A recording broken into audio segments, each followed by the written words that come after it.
just erase that and quickly copy and paste here.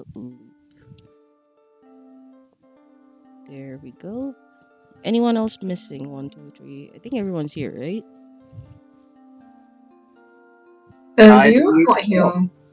Who's not here? Leroy. Oh, right. Let me check What? my messages. Voice activity. Can we try and pull him out?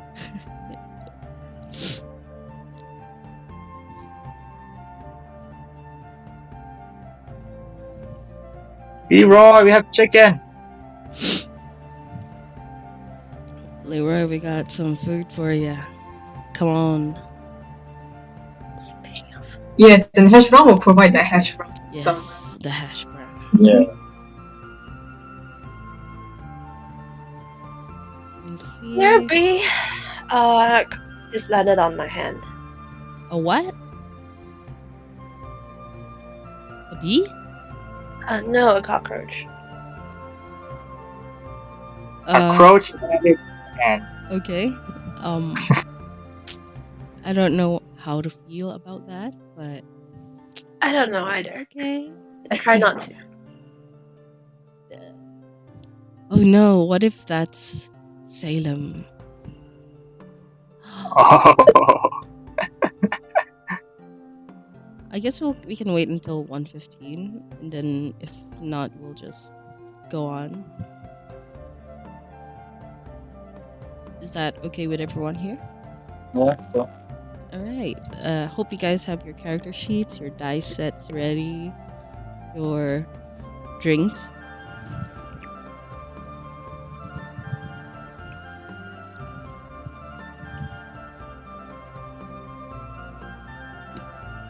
Am I allowed to continue eating my lunch during this session? Hey, yeah.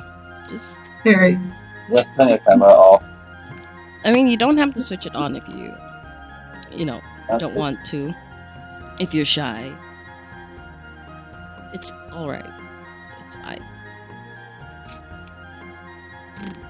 Windy. It's windy, but it's incredibly hot still. Unbelievable.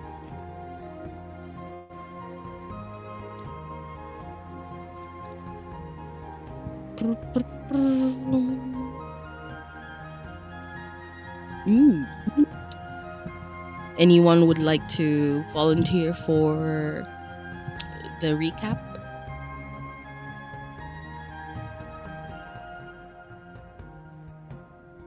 Okay, I'm back. Okay, hello.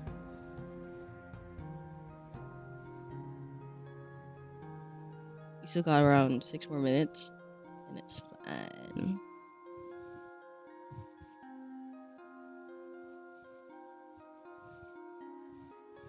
Leroy. Time to message him.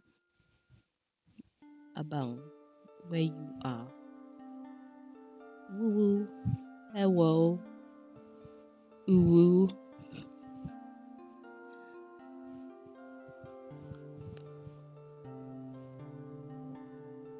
That's all I'm gonna type. There's no way I'm gonna write the whole ooh woo well you.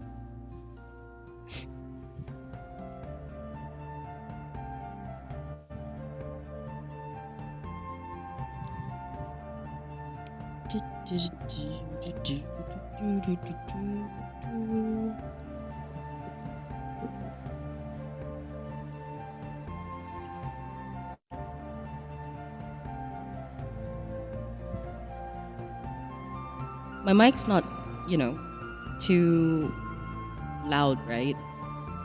Yeah, it's not too loud. Alright, awesome. Yeah, on my end it's fine. Alright, cool. That's amazing.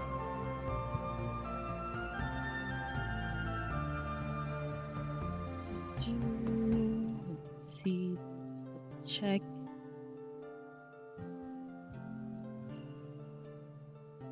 Yes, I think it should be good enough for you guys.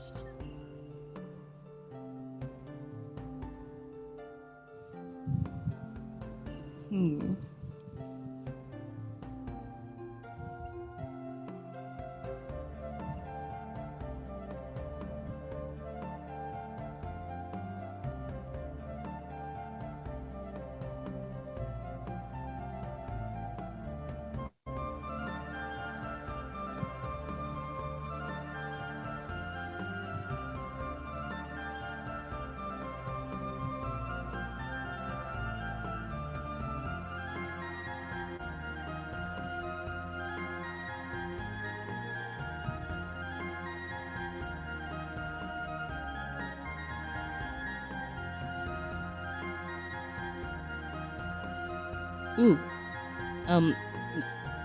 Exxon. How's yesterday's game? You know what happened? You know what's the idea, right? Yeah. I've been told. Okay, you echo a little bit. I removed it for now temporarily. Great. Brian's mind was blown. He was genuinely confused and had so many questions afterwards and didn't have any theories. Well, really? No theories? Not Yeah, none? yeah. He's like, this is the one time I don't have theories. Like, what I supposed to theorize about? The world ended. What the fuck? Oof. It's gonna.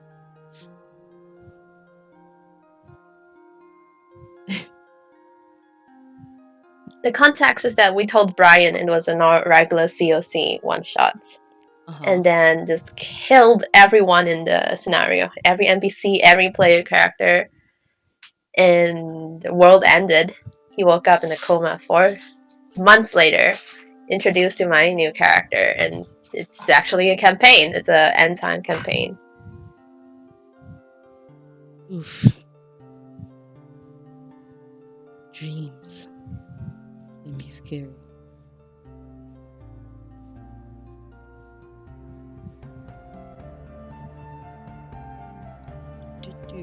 The entire first 2 hours was just everyone trying to make him get attached to characters just to kill them off. Did he get attached? Yes! God, he did not get that attached to my character. He got attached to the NPC.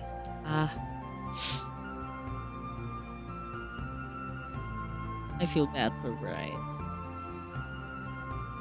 I feel really bad for him. Okay. Let me just get my stuff out. Ooh, that's really bright.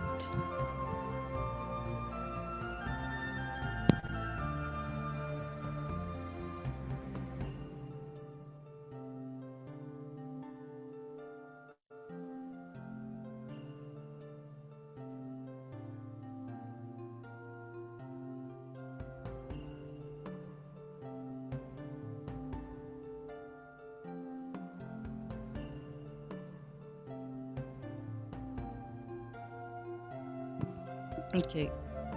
So let me know if I'm too soft or if you didn't hear what I said. Okay. So I'll repeat myself for that because I told Shade and Thor earlier that I think I might be on the verge of having a flu or something. So just let me know if you can't hear me or you couldn't comprehend what I said. Okay. All right. So we will begin. Again, I will say that if you want to use your camera, it's fine. If you don't want to, it's also fine. I don't mind any if you're not comfortable in sharing how you look like or yourself in general.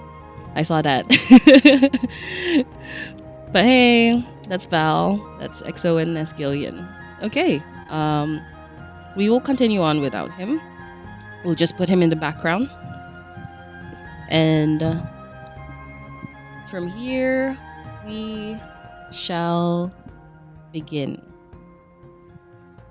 Anyone want to recall what happened in the previous session?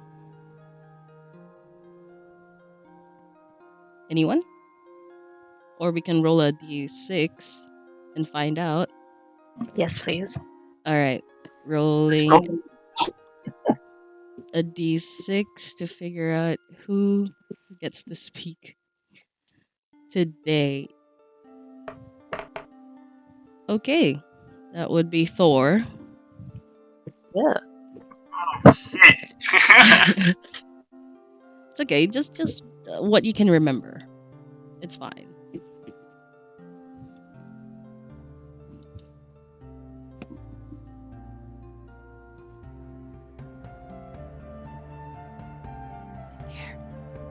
Are you there? Hello? Yeah, good to hear you. Oh, okay. Mm-hmm. You just recall what you remember from the previous session. Okay. So we started in the town of Taru, and Hash Brown just woke up from his bed, and he was gonna have breakfast, and then he met Teriso, who was a tall man with magenta hair. They were having good hash brown in the, let's see here, in Mori's house, a very good tavern. And then suddenly there's a commotion outside where the children are being kidnapped. Nescalion successfully stopped the carriage and asked to see what's going on.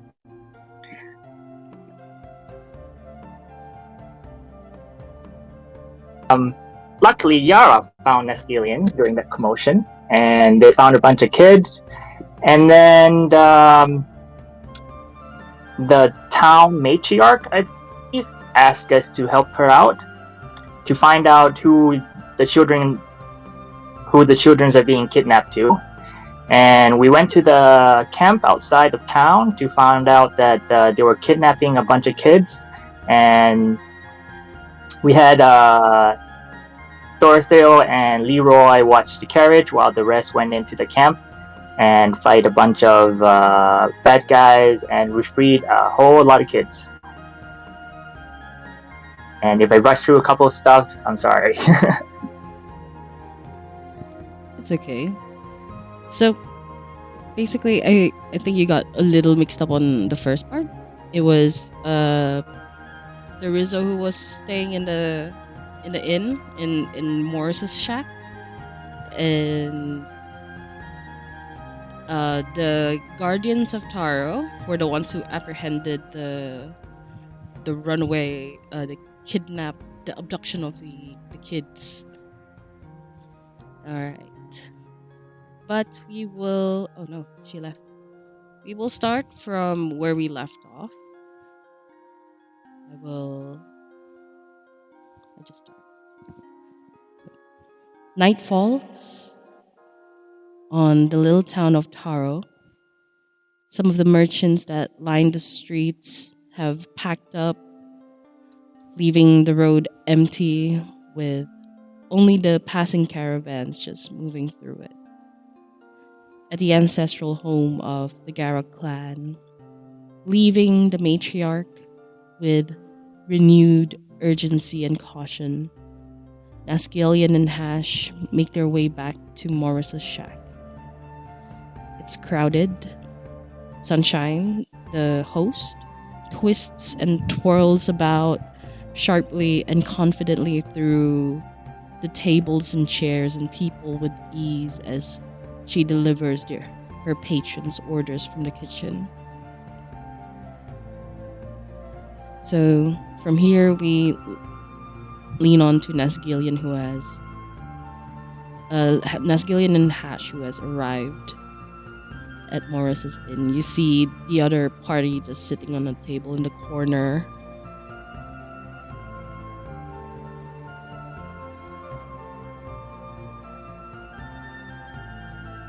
This is right after our speech last session, right?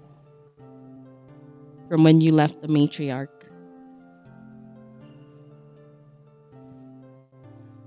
I think we stay one more night and we leave tomorrow morning. First thing tomorrow morning. Brown agrees. Do we have the carriages? Do we have the carriages? The carriage We have like 4 carriages of children. Your original carriage is at the outpost headquarters. But the rest are confiscated, I assume. Yes. And there are 5 of us. Mm-hmm.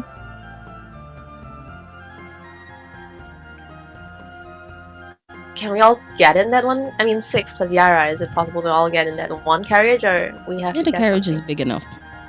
Alright, good. think it's time we get to know each other.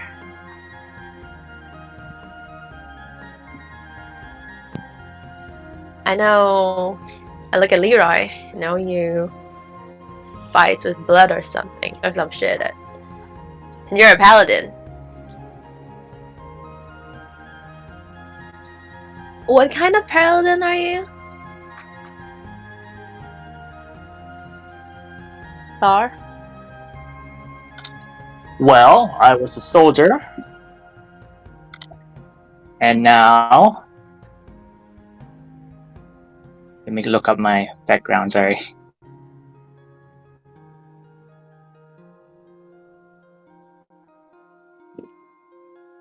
Let me look at my backstory.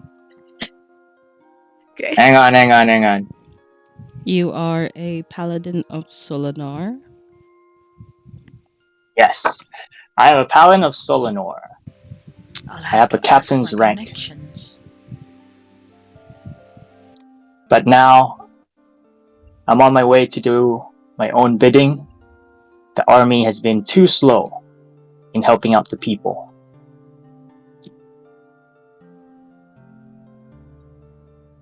I fight the bad for the good of the people.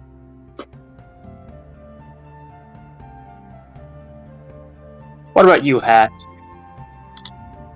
Brown is a hash brown connoisseur. I search for nothing but good hash browns, but now that I have a disciple, I shall teach her the ways. Till she learns to appreciate every hash brown there is. And you're a changeling. Yes. To be honest, I only discovered this after I got attacked by that vampire. For all I knew, my dad was a human and my mom was a dragon. Turns out, I guess my dad was a changeling. I gotta confront him then. A changeling sorcerer. Mm-hmm. What about the other changeling?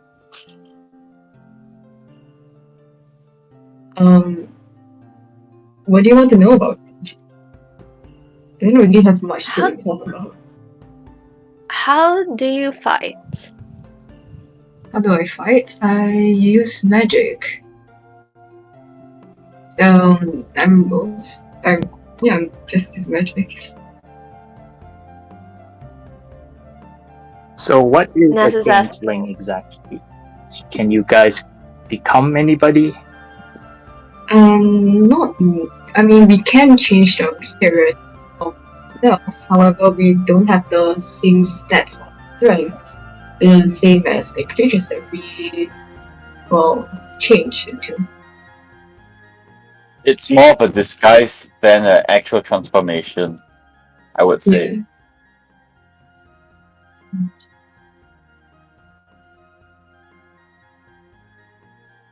So we have a lot of magic users. Yeah. Was this something you were born with or trained to be? Probably born. I see. Mine's both trains and orange. Here, can you change into this fork? Sadly, no. Hash brown has tried to change into a hash brown before to eat himself, but it did not work. Hash brown could not change into a hash brown. What a great tragedy.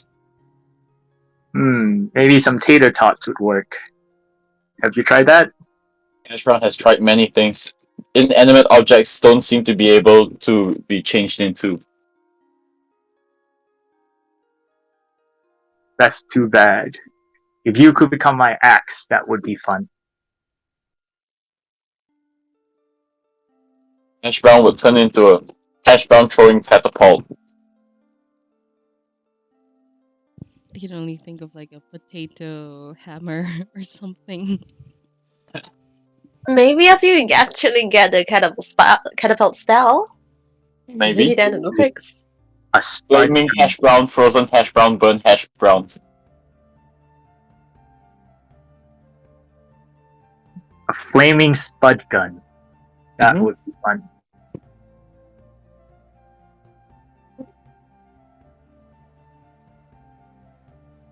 So we have a paladin, a blood magic, a sorcerer, and you are. We have 2 sorcerers. Yes, there are 2. I see. Okay. I can't count that. If anything bad happens, get behind me. I will hold the shield and heal you. I hope you like a suntan. Thor stand. What happened? No, I'm just counting, and I'm not good at math. I think we've established that very much. Thor, you were saying something. No, I was gonna say Thor stands up and slam his hammer on the ground and give it a little glow. Oh. Nothing. A show off, eh? Hash brown takes a gigantic hash brown, slams it on the table, and starts to eat it. You see Sunshine from the corner shouting, "Hey, don't damage the property!" Brown reassures her, it's okay. Hash browns don't do anything to property, only to people. The hammer does. Oh, sorry. You see Sunshine just pouting, her arms crossed, looking at you, eyes squinting. Brown whacks Thor over the head with a piece of hash brown, hoping to appease Sunshine. Thor's. Yeah.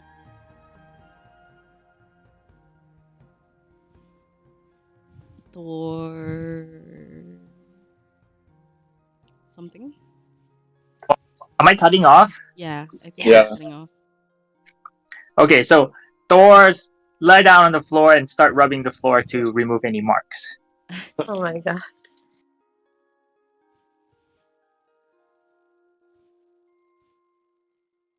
Okay. Nas looks on with a look like, okay, this is what I have to deal with. Good. You can see just Yara chewing on hash browns right next to you. You're a little soggy now, but it's still alright. Potato tastes good anyway. Brown recommends his disciple use her flaming hands to warm them up. Good idea. And then she brings out her hands, and then hands will flame. You see her hands just having little flames on it. Here, hold. Oh no, I think I'm burning it. Could you take my hash brown and takes away the perfectly cooked hash brown and waits for her hands to stop flaming before giving it back.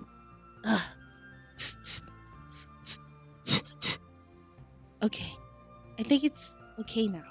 Can I have it back? Yes, of course, my disciple. Anything. She takes it. It's crispy. A little burnt, but I think it's good. And she, It's like a giant potato chip now. The soft part is gone.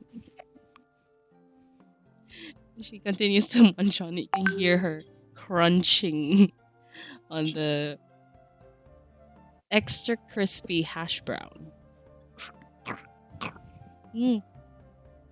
Big potato chip.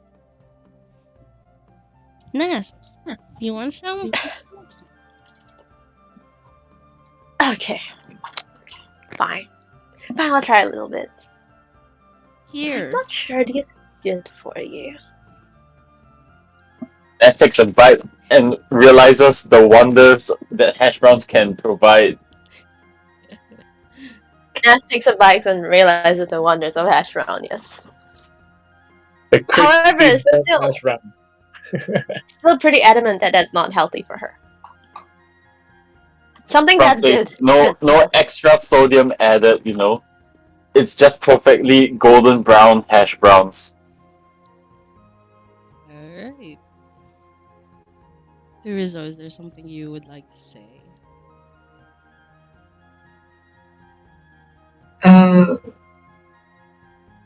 Pardon me, but I do want to run some errands at the moment. Mm-hmm. So I'll meet you guys later at the night. That's my dad. Goodbye. Alright.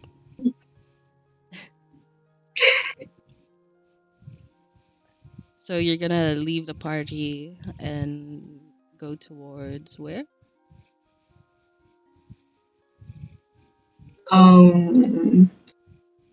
Wasn't the ancestral home to find the matriarch? Okay. So you make your way to the ancestral home. It's late at night. There isn't much people in the streets. The caravans are getting lesser and lesser. And eventually you reach this huge gate. It's wooden with red paint on it. And you see the Garak clan guards just standing watch. They look at you, they nod their head. Greetings. Is it a convenient time for me to meet the matriarch at this time?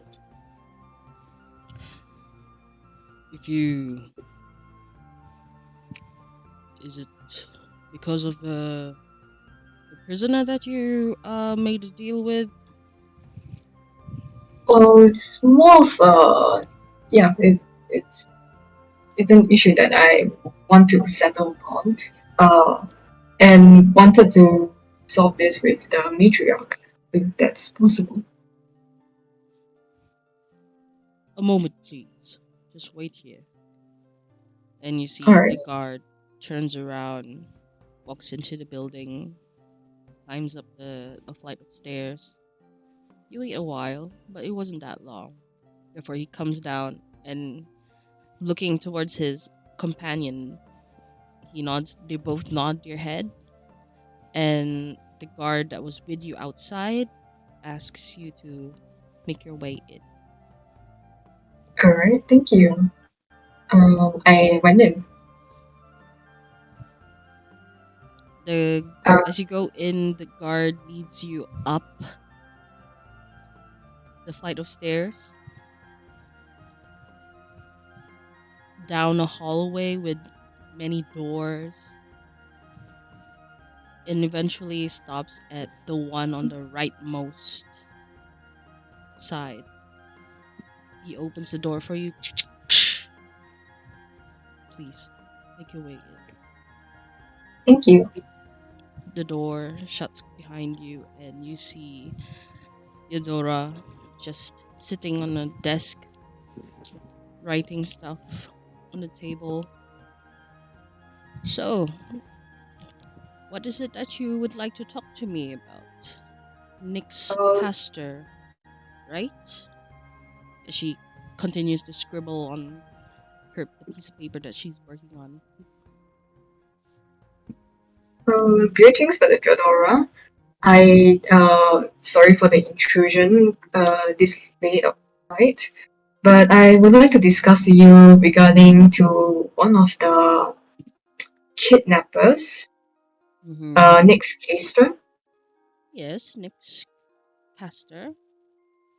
And then she puts down her pen, looks up. Seems that you've grown on him. He's been pretty... How should I say this? Assistive? Pardon my lack of vocabulary. Common is not our main language here. It's alright. Well, you could say I can grow fond of him, but mainly because I do want to help him, or three of the kidnappers. his one is he has an obvious well he did tell me about his backstory, and I realized that with his situation, he he made the choice to help his family and to do this illegal business. However, from the way I see it, is that it's either that his family continues to suffer or he does something about it, which is what he did. But I feel that with currently, just by sending him to jail and after finishing his sentence, it will not make much difference. He might still continue committing these crimes because he still needs to support his family. So what I would like to do is go to the root of the problem, and instead of dismissing this, I would try to help with the family situation. And of course, he does need to pay for his crimes, which I um, hopefully would in the meantime while he is well in his jail time, I'll help with the family, and when he gets out of jail, he'll find a suitable job and don't have to rely on illegal crimes in order to support the family. Right. So here's the thing. If he stays with us, he will be jailed for a long time. How long exactly? If I recall the law right, it would be around 30 to 70. Child abduction is not taken lightly. Of course. But if you say you would like to help him, I can write a letter to the union to pardon him for his assistance in our raids. But I will leave him at your care. Will you vouch for him? Yes, I would. In the name of the House of Dark, I will vouch for Nick Castro. Okay. House of Dark. That's an ancient house, no? And she starts scribbling. She gets a new, fresh piece of paper. Starts writing. Terzo will show his original form of himself, which shows that he is one of the prince of Kingdom of Dark. It's unfortunate how the kingdom has fallen, especially with all the political nonsense going in there. Alright, here you go. I know who you are. I've been told. Sign here. Alright. Teresa will sign the look through the papers first before signing it. When you look through the papers, you just see on like a regular contract on this day of the blah blah blah blah blah. This person, caster Nick's caster, is under the care of the Garrett clan of Taro. He is released to the result of Dark, and then your signature. So you will be responsible for him. Then she takes the paper, and then she holds it, and then you just hear this faint little buzz, and then suddenly there's two. You take this, I'll keep this. Okay. If anything happens, something bad happens, you will be responsible for him. Yes? Understood. Take that paper, Yes. go to the headquarters of the guards, and he will be released. Alright. Whatever you want to do with him, that is your call. Since you are now technically his master. Acquaintance. Whichever word you want to use. Is there anything else I can do for you? The Resort of Dark. No, that's all for now. Thank you, Madam Jadora. No problem. So Teresa will change to previous form and goes out to go to the headquarters. Before you go, she tries to stop you. Oh. Yes, Madam Jadora. I've shown Naskillian a vision. And I think it should be taken seriously. There's something going on. Something even the clerics, the paladins are not sure. The gods have been quiet. Too quiet.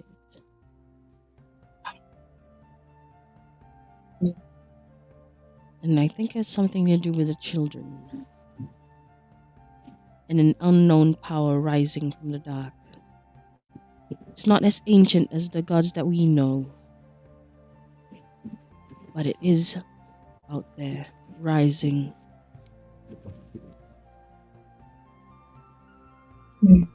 I see. I shall not take any more of your time. Thank you for coming. Thank you for helping the town of Taro.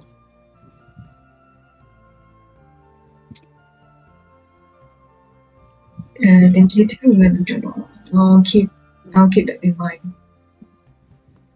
She lightly hits her chest with a fist and bows.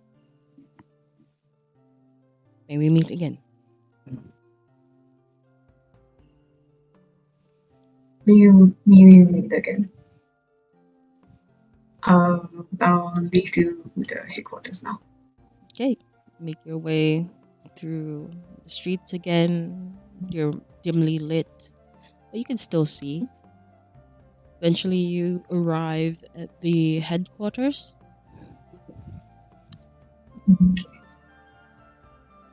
Alright. Do I walk up to one of them? Okay, you walk up to one of them. Show them the papers. He looks at it. Right. Let me get Furutano. Then he turns around, gets Furtano. Furtano is one of the guardian enforcers of Taro. He's also the son of Iadora. Alright. We'll get him. The both of them turn around and disappear into the back corridor. And then he emerges out with Nick's caster. He looks nervous. What's happening? You're free to go. Free? How? Then Furtaro now looks to Therizo, kind of pointing towards you with his eyes. I just wave. Are you sure? Nyx turns around. Yes. She signed a contract. No, if you please. Sure. And then Nyx now walks towards Therizo. I don't know what I did to deserve this.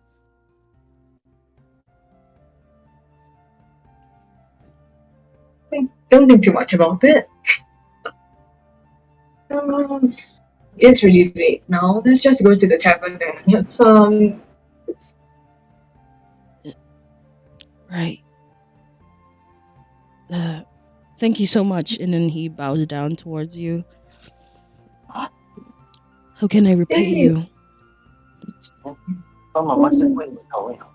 Well, you can repay me by finding a stable job and hopefully to help your family issues back home, and please move out from there. That doesn't sound like a safe place for you and your family. Don't worry, I'll help you along the way. Oh, But for now, let's just have a good sleep, okay? yes, master. And you see him, he bows down to you respectfully. Nix, just call me Shay. You don't need to call me master. Master Nix. Oh wait, sorry, Master Therizo. Let's just go. Let's just go to the inn. Let's go. He nods and he follows you. Right. Alright, so I'm going back to the party then. So you head back to Morris's shack. And as you head back, you see the people staring at you and to Nyx. You hear some murmurs. What is he doing here? Isn't he one of them?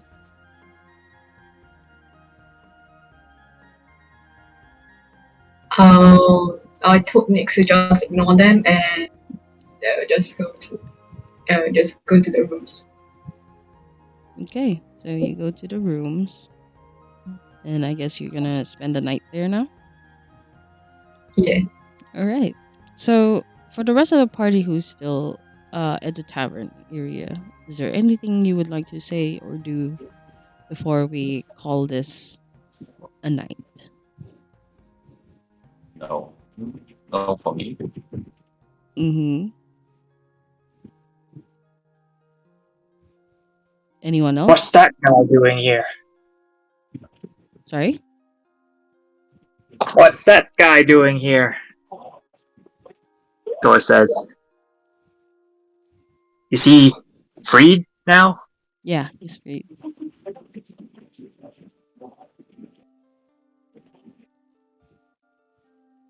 Yep, he's free. He's been pardoned by the matriarch herself. Did you just You took responsible for him? Yes, I took responsible for it.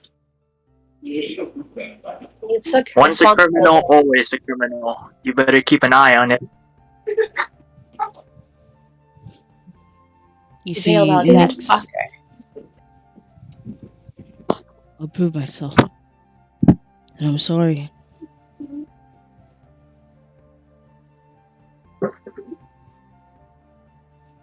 That's it for me. He looks to Yara. I'm sorry, little one.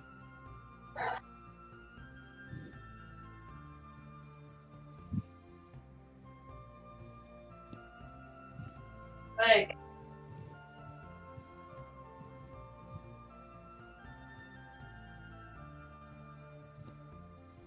Come on, Nix, just have a shut eye right now, alright? Yeah. So you see Teresa and Nyx now heading up. They're both gonna get their rest. How about the rest? I guess we also rest. Okay. So you guys spend the night over there. Anyone else wanting to do anything? No? So I'll just take it that Nope. everyone has their long rest.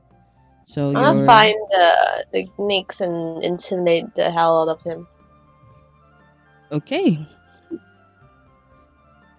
You find yourself at Theresa's room. And you see Nyx sitting on the floor. Teresa is on the bed. Nix, for the last time, just take the bed. I can sleep on the floor. I literally have the tools for it. I mean, No, it's fine, sir. I'll take the floor. no, you won't. You will take the bed. Now, please. Please. Fine. I'll take the bed. Why do you treat him like that? Can we discuss this downstairs and let Nick have his rest?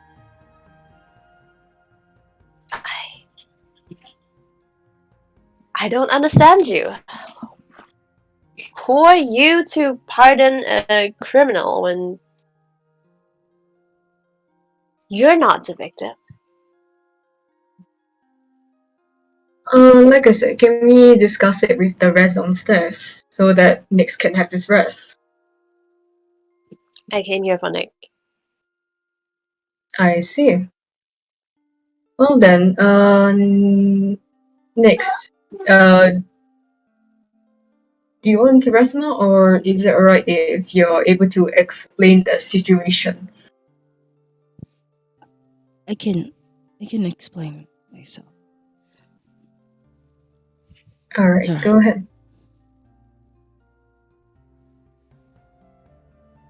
I did this. I'm sorry. First and foremost, I am terribly sorry.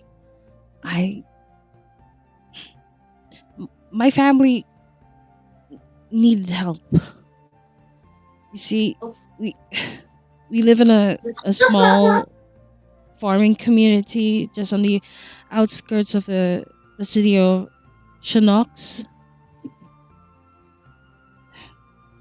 And we're not well guarded. I mean, we do have our field paladins and clerics, but they're not strong enough to take care of us. So we have to pay for protection. And eventually, when we didn't have a good yield once, and we got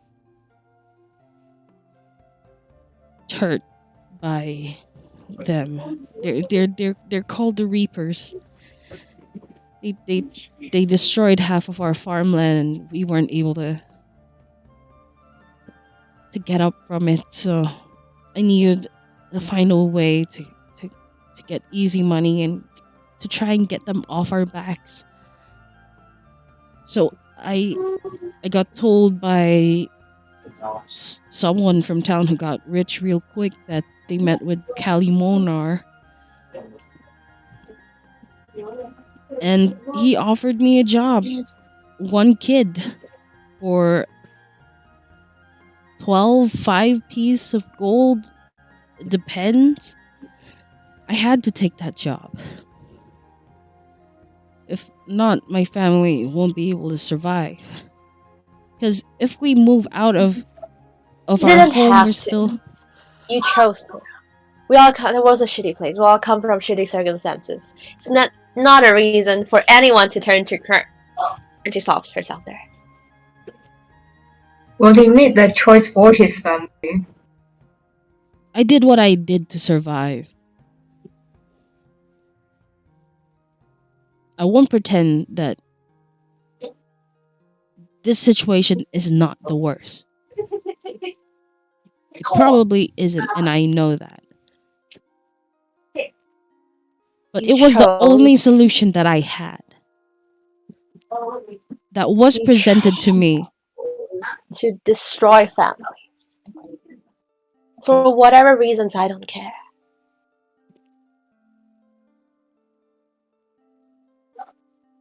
It's so hard to take you seriously with that pillow right It's okay, sorry. Pikachu! Oh, there's a Pikachu! With this. Oh my god, Detective Pikachu! He's so cute. Okay, sorry, distraction. Back in character. She comes in, leans in. Anyway, I don't know what the fuck he did to get you free, but if you ever cross paths, go back to that, I will find you and kill you. Then just as well, if he does that, you'll have to kill me too. For I take responsibility of him as well. That's your own fucking problem. We didn't get what you just say. I said, well, that's your own fucking problem. I'm sorry.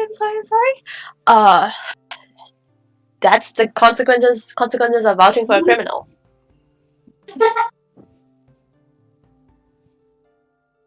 I don't expect you to be merciful. I really don't. I can't change what I did.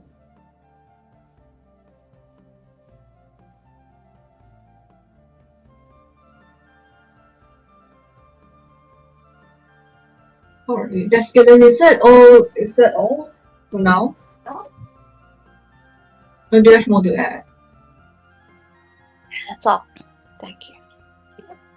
Alright. And she's more flustered and angry than she should be, but she leaves. Alright.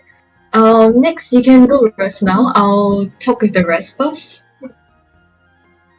I'm really sorry. And then he just waits for you to leave. Okay, then I'll talk with the rest. The student has brown over.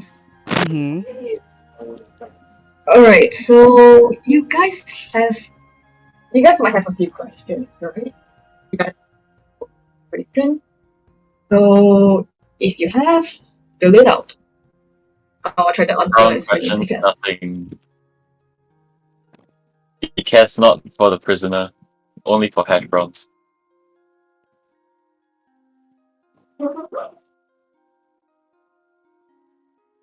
So no one has any questions?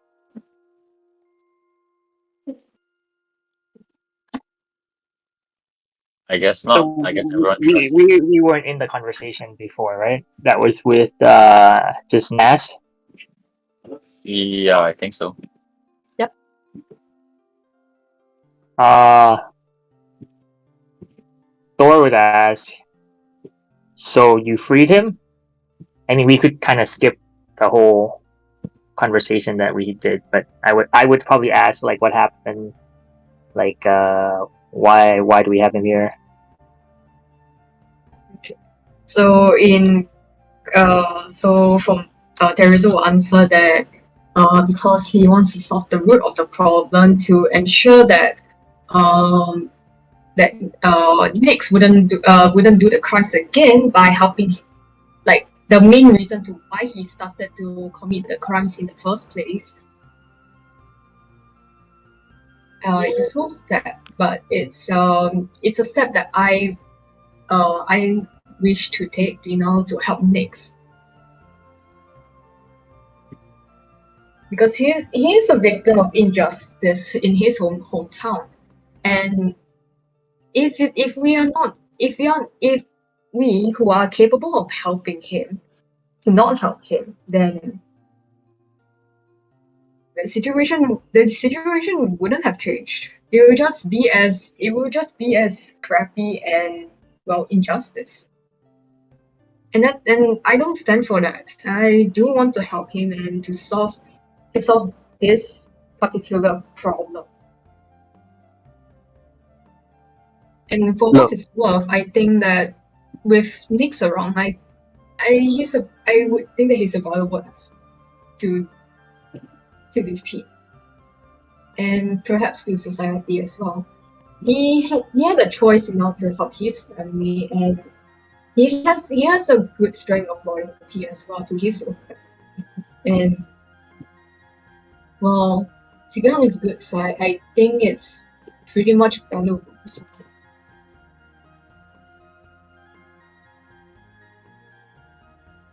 Look, everything he said is very sad.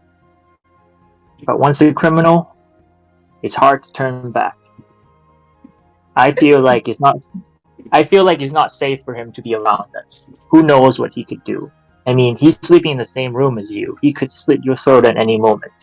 So I say we get rid of him as fast as possible. But we do it in a good way. How about we try to find his family, his town, get rid of it real fast. The problem. Get rid of these reapers, and then we can get rid of Nyx, and then move on in our own way. Because we have our own problem. Nas here has hired us to get her from point A to point B. We need to do that too. Do you have a plan in mind, Teresa, on what you're going to do with Nyx? Yeah, I do.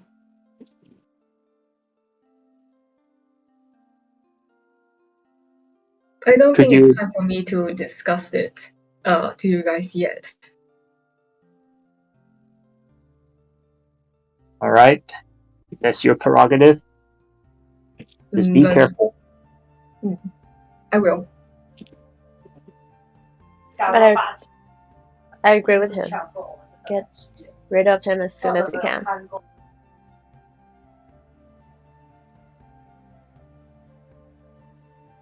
We'll see. Alright, have a good rest. We got a long journey ahead anyway. Nas, you hired us. So what's the plan for tomorrow? Do you have should we just start our travel again, or? Yeah. We take the it's Castos, right? Yes. We take the road to Castos. First thing in the morning. Okay. We should resupply, take our rest, and leave us the lights come up. Teresa, Nyx? Teresa, because Nyx not here. Will you be joining us? And Hash Brown, you gonna be joining us? Yes, of course. Hash Brown will be joining his students. I have nothing else to do. I can. Which means you're bringing that criminal with us, is it? Yes, I will.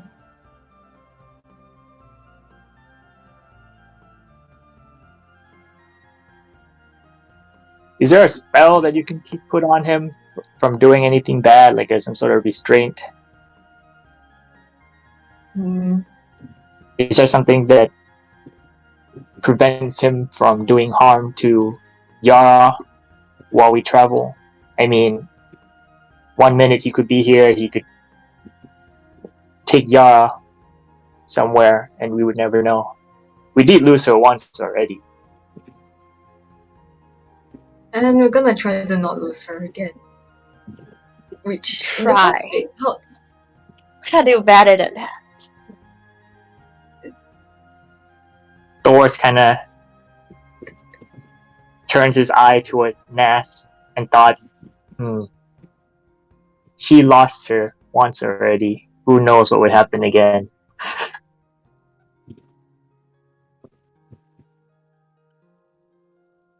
I just want to put it out there, I'm against that man following us.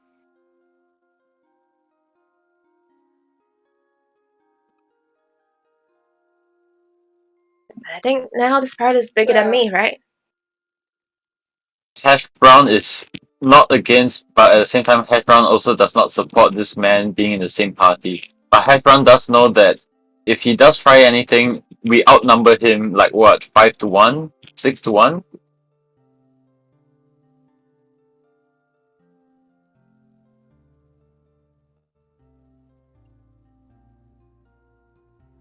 Fine, but keep him away from Yara. Of course. Hash Brown will watch over his disciple.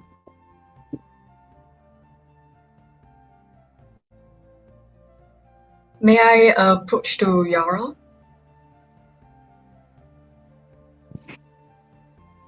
Yara looks up.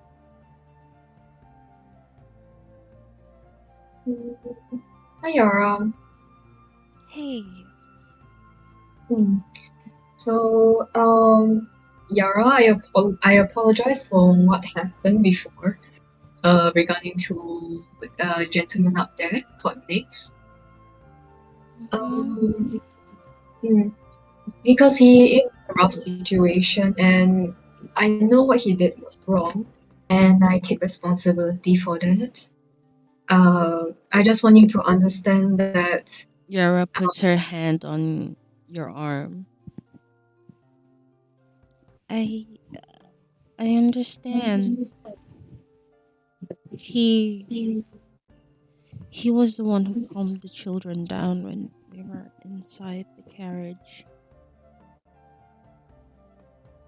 I don't think he's a bad man either. I wish the same. I wish the other people had said the same sentiment as you.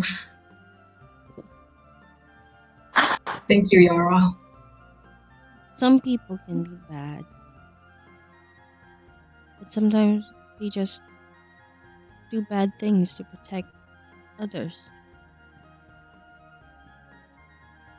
And that's my brother did the same thing.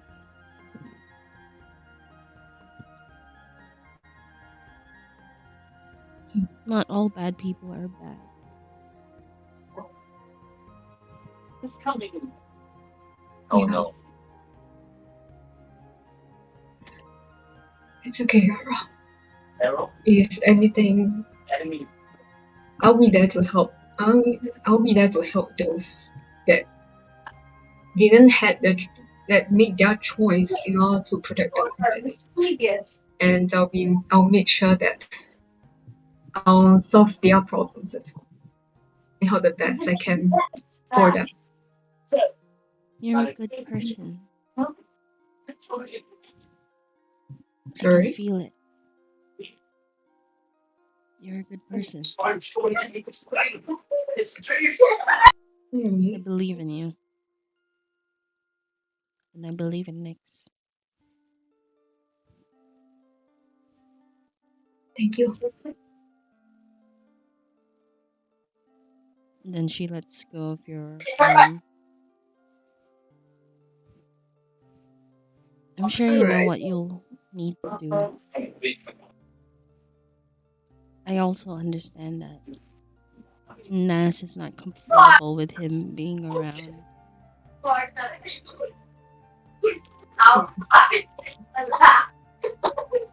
Yeah, it takes some time for them to forgive Nix.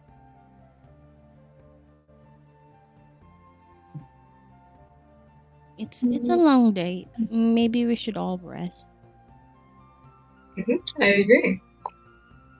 Nas, Yes. can we find a room? It's been long. You guys went out to help the other kids, so you guys must be very, very tired. And also a little bloody. Then she points to you guys' shirt. Dried, caked blood on your clothes. Maybe you might want to wash that.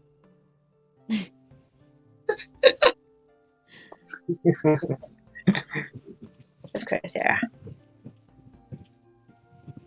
Okay. And she hugs Nas. You smell like dried blood. You smell like dried blood. Do I? Yeah, it's very pungent. Don't do that. I don't smell it. Because you've been wearing it for so long. Sorry, I'll go wash up. Okay, let's go find a room. And she tugs you. I gotta find a room. You guys eventually go up. You guys find the keeper, the innkeep. You find what's her name? Let me just take a look at that. Yup. Oops. Ah, there you go. You find Karamars, and she leads you to one of the rooms. If you want, you can leave the clothes to me. I can wash it for you. If you'd Yeah. like. Yes. Just leave it in the basket out here. I'll come and collect it later. The bath is in the room, is it? She puts Is a it outside? basket outside your door for you What about to the take. bath? It's inside. Yeah. We're gonna play some bubble bath or something. Bonding shit. Yeah. Bubble baths. How about the rest? Anything you guys would like to do? Anything else you would like to say before we Door officially get our Yes. full We'll night's rest? prepare small hash browns for the journey. You can always visit the kitchen Yeah. and talk to the chef. Hash brown approaches the chef for potatoes, deciding to fry the hash browns himself. You would like to use my kitchen? What? You would like to use my kitchen? Yes. Just don't make a mess of it. I just cleaned it up. No mess will be made. I'll be watching you. Hash brown proceeds to make extremely delicious hash browns, shocking the chef, and hash brown hands the chef one to try. Not bad. This is pretty good. Do you mind if we share a little bit of your recipe? No problem. It is hash brown's mission to spread the joy of hash browns across the world. All right. So that happens in the kitchen. And Thor, is there anything else you would like to do? I like to use my what's it called? The 4-hour rest period. That's my active. That's my passive. What's it called? Oh, you could just take a long rest. It's fine. So it's overnight anyway. So I like to stay up half the night in front of Teresa's door because I don't trust Nyx yet. Okay. So can I do that? Can I take the what's it called? Yeah, you could take trance. Yeah. You could rest in front of Theresa's door. Yeah. You do see Karamars passing you by and tapping you on the shoulder. Hey, we have a room if you want. Stay in one of them. No, it's okay. I like to keep an eye on this one first for a while before I have this. She nods. Is this where Here's my trap. Is this where the kidnapper sleeps? She asks. Yes. He's in this room. Alright. If you'd like, I can make you a cup of tea. I'll just leave it beside you, yeah? Yeah, that'll be fine. Alright. And then she walks off and you see her coming back down with a basket of bloodied clothes. And she comes back with the fresh ones. And everyone, refresh your character sheets. You guys have taken a long rest.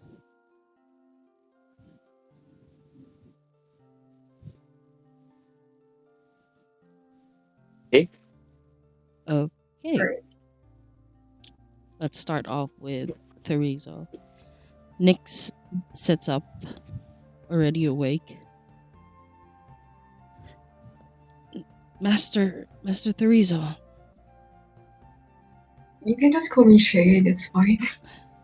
Master Shade. I feel like I shouldn't go with you.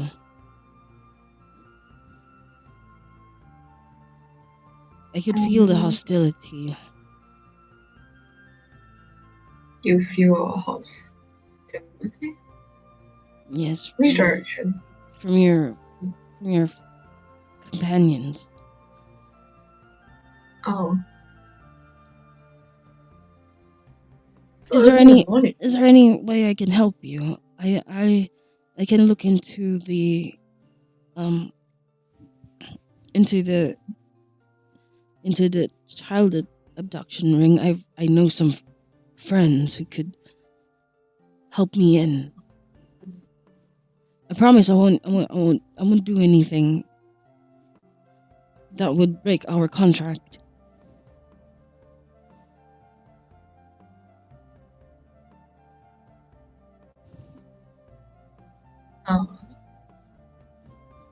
Are they fine with it too?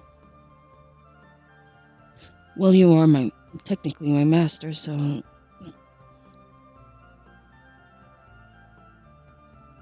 tell me what to do, I'll do it. I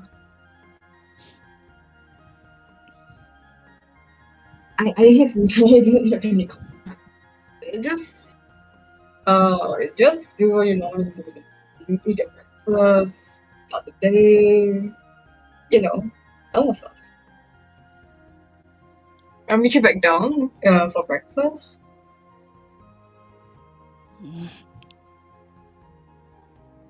I'll follow you. Okay. Alright. I go down. So the both of you go down. So how about the rest? Thoratil, when you open the door, you do see Thoratil sitting outside of your door. The doors bumps me on the back. I startled and stands up. Is at the door. Is the door of the room, right? Yeah. Okay. Morning.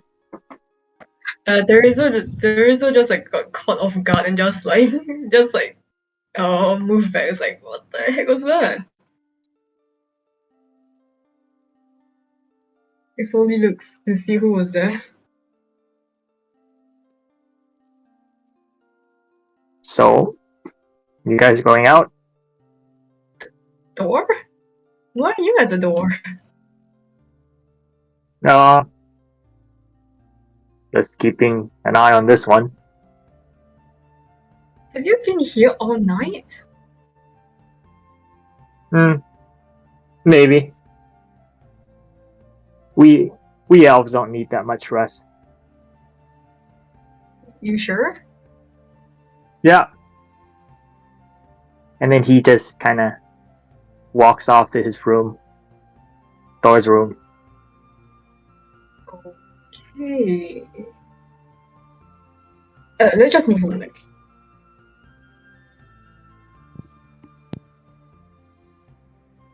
What was that? Sorry? I just move on.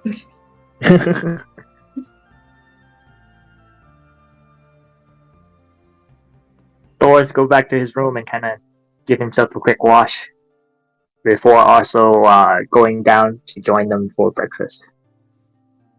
Okay. So how about Neskillian? Wake up, get Ayara up, which is probably pretty hard always, and then go down for breakfast. Okay. Hash brown. Hash brown wakes up, eats a hash brown, and goes down for more hash browns. So you guys meet down at the tavern. Sit at the table. The far corner, sitting slightly away from you guys, is Mix Caster. His head down.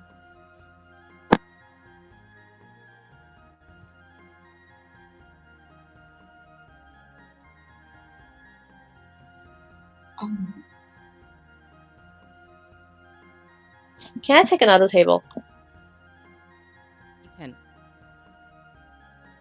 Hash Brown sits with his disciple. Which, of course, is also taking the other table with me, right? Yeah. Yeah. Yeah, Thor sits with Nas.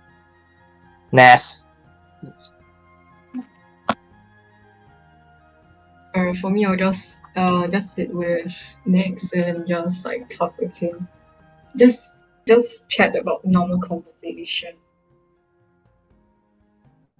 So, you're a prince of the Kingdom of Dark.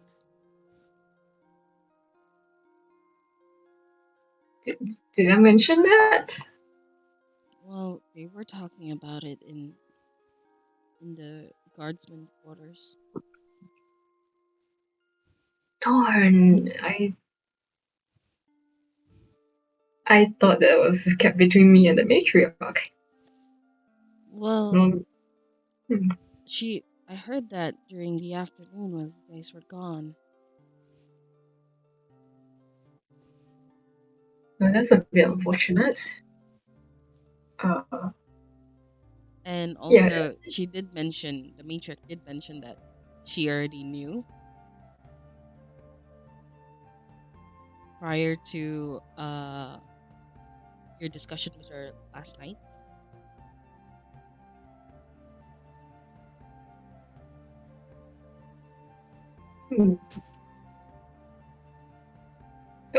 Just don't mind about my status. Just think of me as just a normal traveler.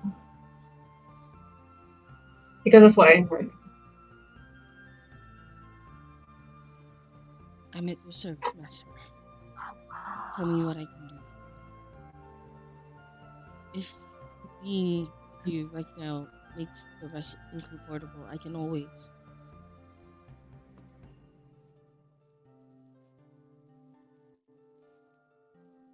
find other ways to serve you. Can we overhear that? Yes, the table's not that far. The entire thing. Hmm. Like, do we overhear her being a prince? Him being a prince, sorry. Him. I would say if you are actively listening, yes. Well, like, but if you're not, no. oh, okay. Hash Brown was listening in, fearing for his disciple's safety. When he overhears that Rizzo is a prince, this does not affect anything. Hash Brown still loves hash browns. Nothing has changed. Mm-hmm. Okay. So, is there anything else I can do for you, sir? Just have a good breakfast, okay? Right. Then he takes a bite of his bread.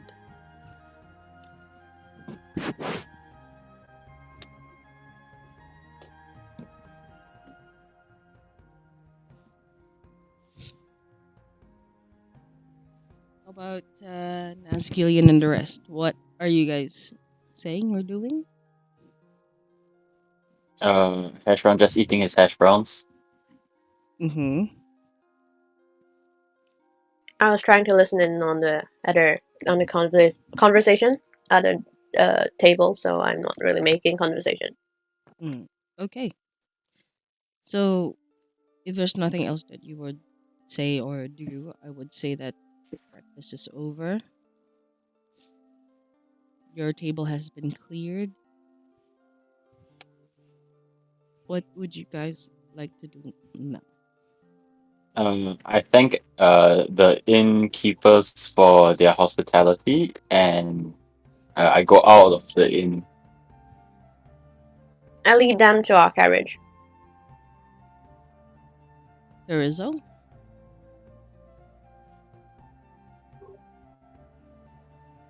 Sorry, could you repeat what happened again? We skipped So because there's nothing else that you guys are going to do, we skip to after you guys have finished eating. Oh, okay. I thank the innkeeper, The innkeeper the says, hospitality as well, and I gave them a tip as well. "All right." They graciously accept the tip. Cara Mars whispers to you, "Keep an eye out. You don't get hurt." Then she points to Nyx. Nyx calmly ignores it.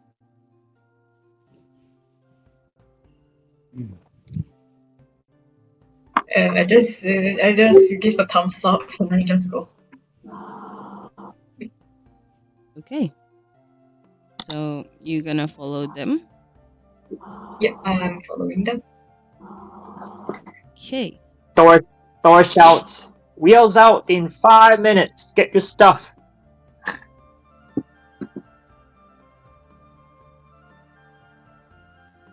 So we head out in 5 minutes. All right. It is 5 minutes past. Anything that you guys want to say or do before you leave? Not really. I asked the rest if they were fine with like bringing Nix along or if they're allowed to bring Nix along. I already stated my case. So that's a no.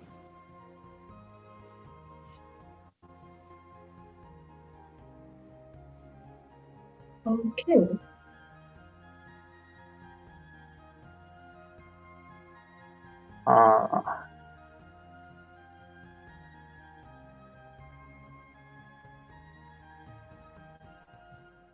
That's a no, right?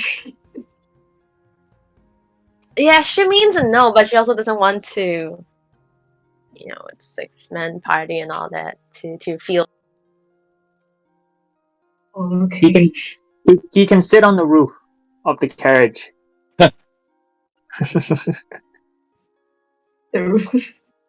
Away from everybody else. It's very interesting, but alright. I just look at Nix. It's like He nods his head. Hash Brown makes a potato seat belt for Nyx. He looks at it, holds onto it, confused. Besides that, it's better than nothing.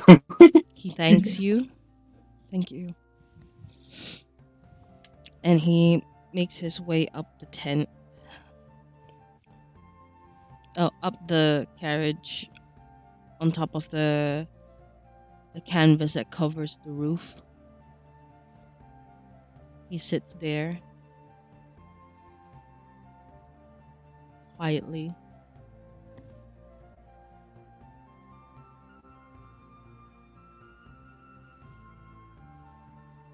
stay safe up there, Nix.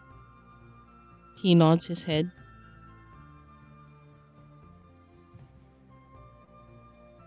All right. You guys, Thor's driving, I assume? if you want to. Sure. Okay. I will be driving.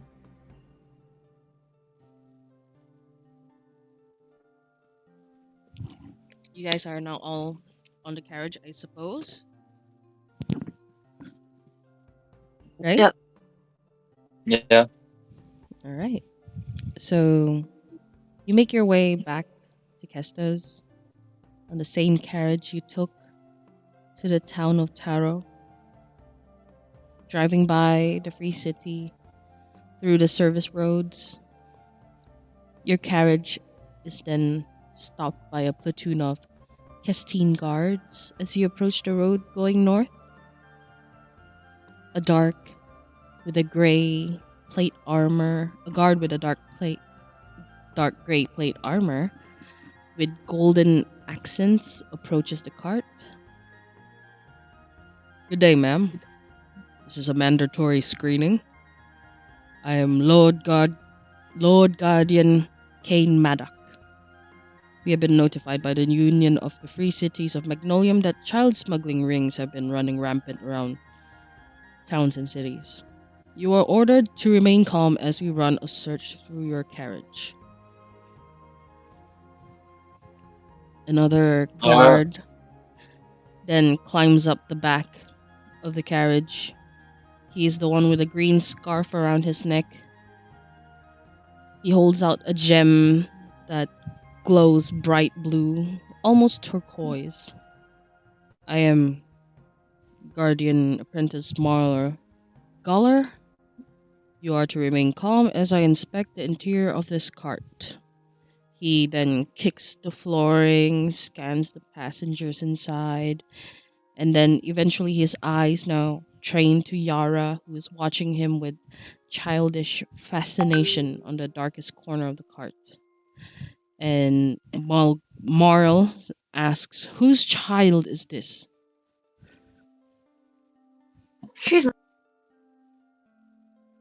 Sorry? She's my ward. Do you have a certification of custodianship for the both of you? Do you need that certificate of custodianship from who? It is now required by the law of the Union that should you be a custodian to a child, may it be your own or adopted, you are to register your custodianship at the nearest library of registrations. Oh, I'm sorry, we don't have the luxury of being near a library recently. Well, we're still in the process of setting up a library here in Kestos. The nearest town with a library of registration is out east in Tulia, the city of White. Take the East Service Road and take the right of each fork. Once you reach the Nodoran swamps, you'll need to make your journey through the swamp on foot. At the end of the trek, if you see a city that is completely white, you've made it. Then the guard... I'll do... Yes. Do I have to? Yes. That is very ridiculous. Where do you say you are from?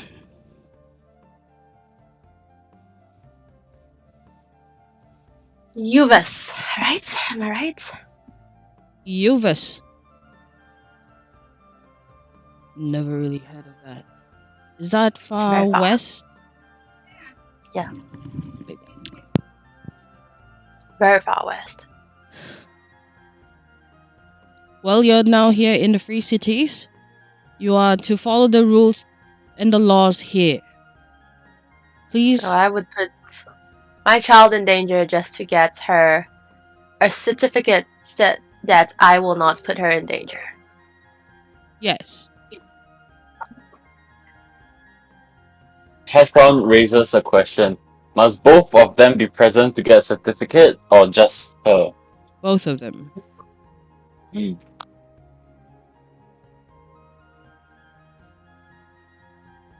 Hash Brown asks another question. Can't we just ask the child? Like, to make sure that she is with someone she knows. The guard now folds his arm.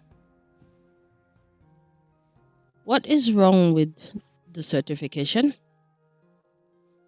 Well, you see, it is kind of weird how we need to put the child in danger in order to get a certificate to make sure that we won't put the child in danger. You're not putting the child in any danger. We are asking you to register for the certification of custodianship, which is a easy certification to get. And is the road to that city very safe? Well, we have directed most of the caravans here who are riding with children towards that city. So far, we have not gotten any problems. Heshron looks at Nescalion and says, "See, I think it's pretty safe. We can afford to make a detour." How long is it? How long is the journey? It'll take you a few weeks. Holy. God! Oh my gosh. Damn. This is worse than going to DMV. Okay, what our fuck. Have I asked Nascallion, Where are you are you on a headed? time limit? Are you on a time limit, Nascallion? No, but I don't want to spend a few weeks just to. We're at the gates. Come on, road trip. By a Road few trip. weeks, I would be. In Where would you be heading, ma'am? Do you need to know that? I'm asking a question. I'm heading north. North to where? Fairland. Fairyland is months away from here. Even on horseback. They will also require you to have a certification of custodianship if you wish to enter the town. Or any towns of the free cities of Magnolium. Are there any libraries on the way north? We are telling you the nearest one right now, which is in the city of Tulia. Hash Brown remains quiet, waiting for Nascallion to make a decision.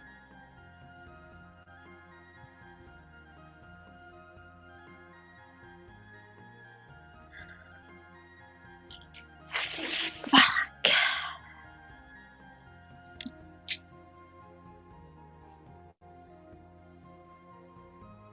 If you're going to go to Tulia, do let us know, because if not, we will put your card aside. Yes, we are going to Tulia, alright. Alright. Paperwork. Then you see the Guardian Apprentice Galler. He asks for Yara's arm, and she gives her left. With a piece of thin coal, he draws a rune on Yara's arm.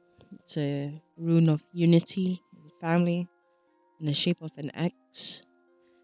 The young guard then chants a spell, words that most can't understand, and like magic, the rune fuses into her skin, making it look like a birthmark. At the same time, the Lord Guardian does the same thing to you, Nasgillion, What's on that? your left arm. What's This that? is a temporary mark of custodianship. This should grant you permission to enter and leave the free cities of Magnolium while you are on your way to apply the certification. That will be all. May Helm guide and protect you, little one.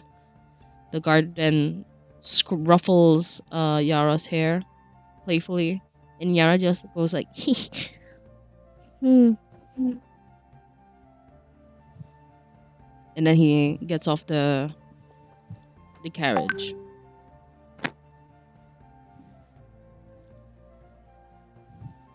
East side is this way.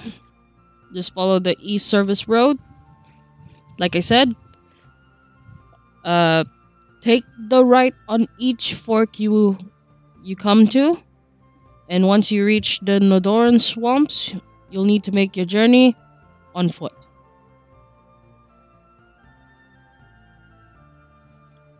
Fine. Good day to you, too, sir. We'll be leaving. Alright. And on the way, she just keeps swearing. Hash Brown covers the years of his disciple, not wanting bad influence to affect her growth. Oh my god, I am remembering the meme. Oh gosh. This world's deadly enough. She's not gonna be killed by swear words. Alright, so now you guys are on your way to the east side of Magnolium. Is there anything else you guys would like to say or do? Just out of curiosity, anyone here knows how to forge a paper?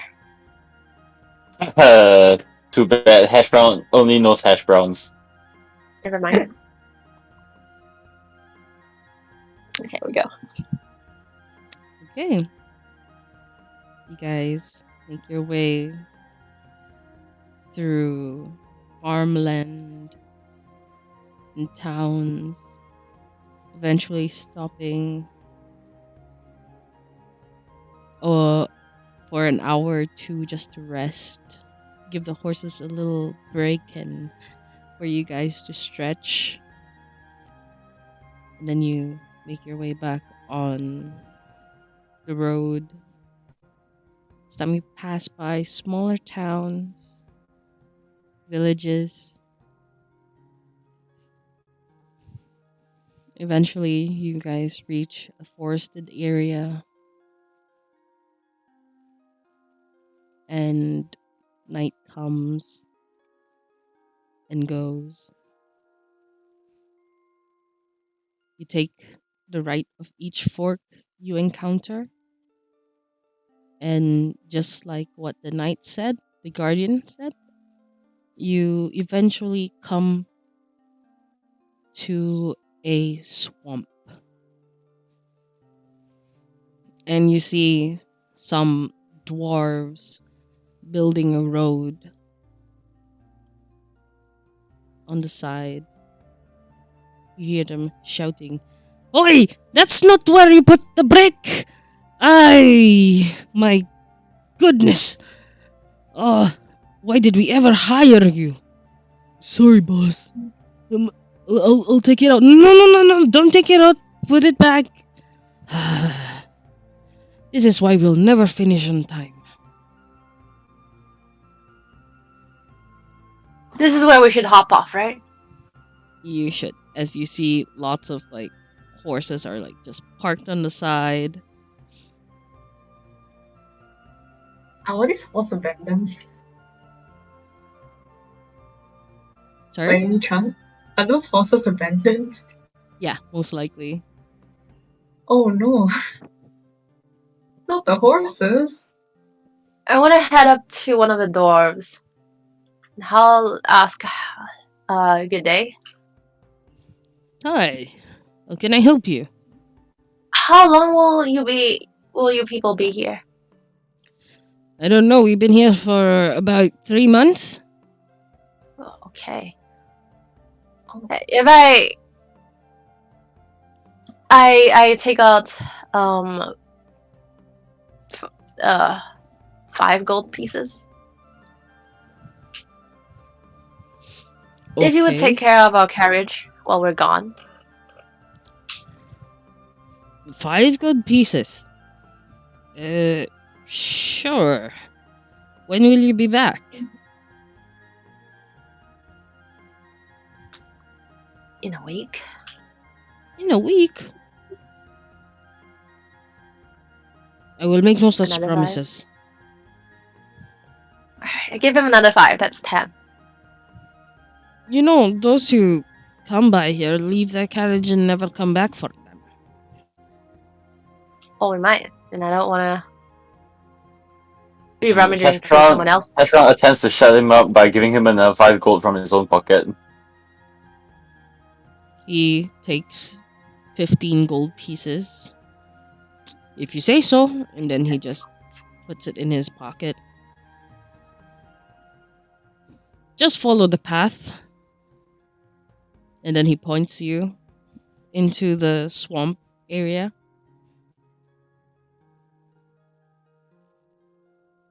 Yeah, we will head there. Thor asked the dwarf, "What do you mean by they never come back and get their horses?" I don't know. We're just here to build the road. Where's the whole road headed? To Tulia. You can't bring your carriage or your horse with you inside. So we're making this path.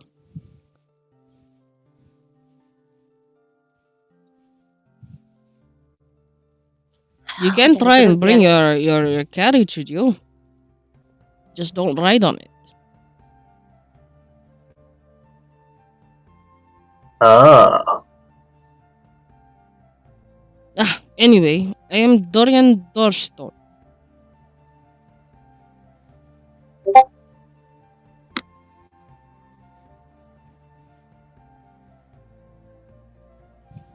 They wouldn't receive any complaints if no one came back.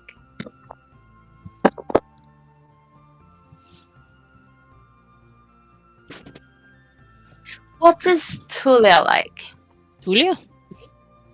Tulia is a beautiful place, you know? It is a city of white.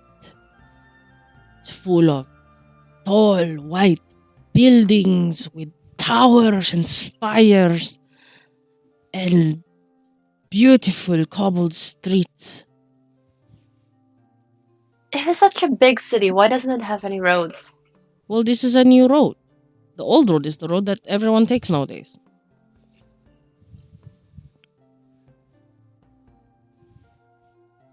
And from what I know, if you ride your way inside, the horses go a little crazy.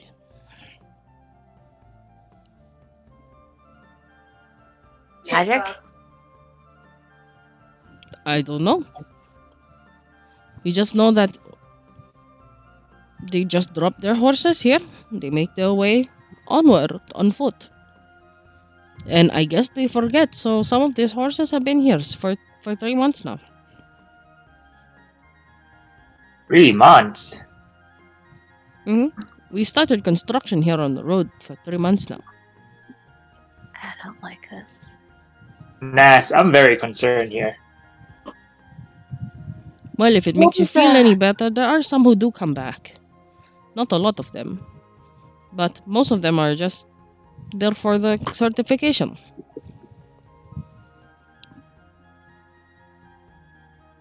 Now, you said there was an old road?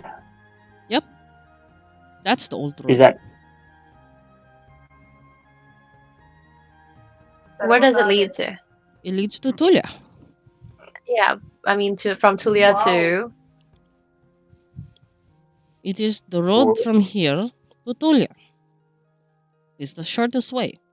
But now, since we're building this road, it's going to be the second fastest way. Ah, okay. So we're gonna be... So can we take the old road? You can take So the to go old to road. Tulia, to go to Tulia, we have to take the old road because the new road is being built as we speak. Correct? We could go on foot by the new road? Or what? We're still building the new road. So there is no road, the new one yet. The old road The is old not one is paved. on foot. Yes. Yeah, so the old road is not paved and we have to go on foot. But we could take the carriage, but not be on the carriage. Mm-hmm. If we take the carriage, we're gonna deal with crazy horses. Mm-hmm.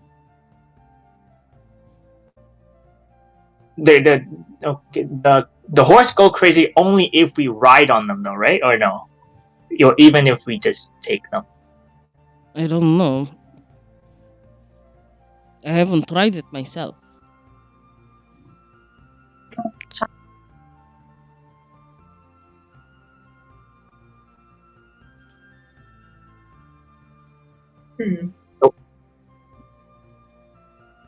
And we see nobody.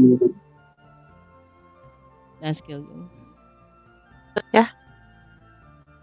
Make a survival check. Survival check. Do I use D&D Beyond or do I use my own dice?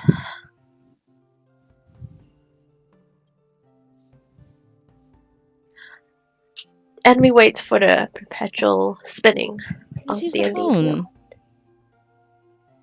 It's really slow.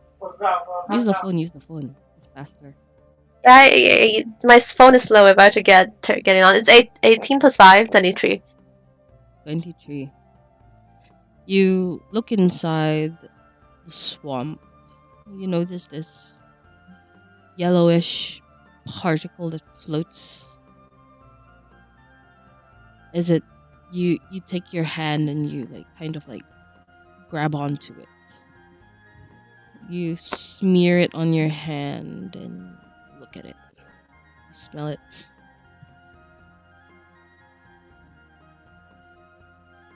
It smells familiar to you. It's horse's bane. It makes Horses what? horses bane. Oh. This particle makes horses go nuts. Ah. It comes from a special fungi that releases the spores.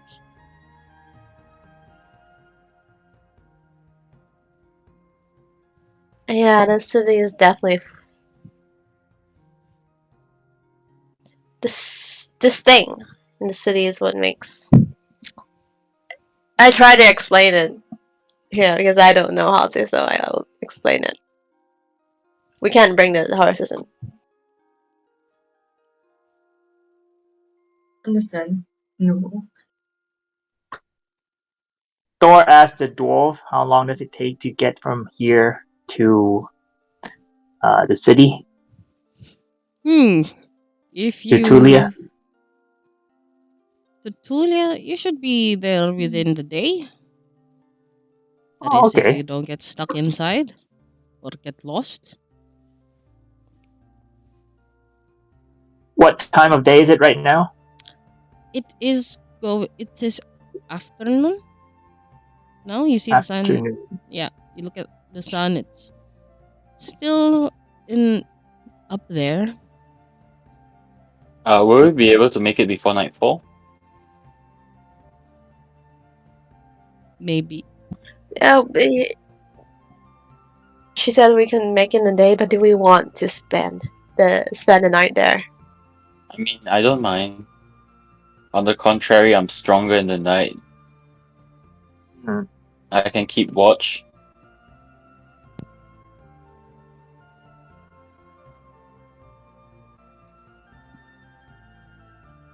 If we don't make it by nightfall, I'd rather we try to push it all the way through the night to get there rather than camping in the swamp. No, I don't like that place. I say we spend the night here. We camp here. Yeah, I agree with that. And leave in the morning? Yes, get in, get out within the day. Sounds like a good plan. All right. You guys decide to take a break. And with that, we also take a break. I need to just follow up on some medication. And, if you guys want to take a break, pee break, smoke break, whatever break, now's the time you can do it. We'll be back here in about, I would say, 3:15. Is that all right? Sure. Sounds good. All right with you guys? All right, let's take a short break and we'll be back.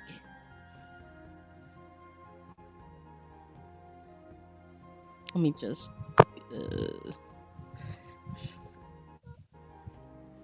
share that and go here and go there.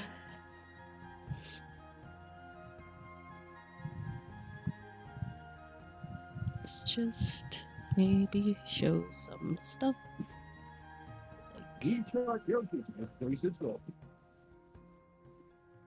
Available on thousands of tables.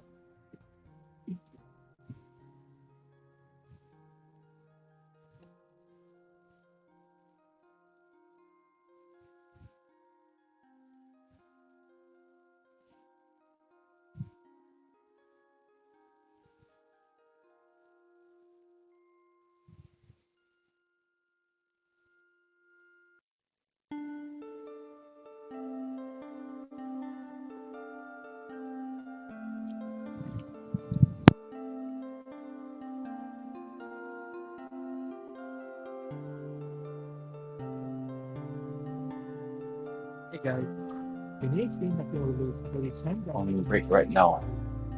That's why you should get more payroll and go to anyways. These can definitely work in a bit with limited longer perspective. Don't face any before they Lately, I've been wondering a lot of players that they do. In my previous video, there was someone named Dash, and now we have somebody named Darius. Be careful what you wish for, because when you become a cat, you can never go without.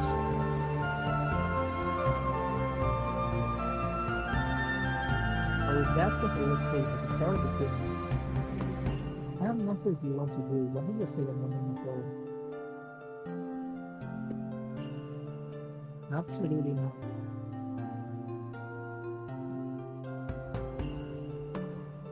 Yes, immediately it could. And then it could for the covered cocktails.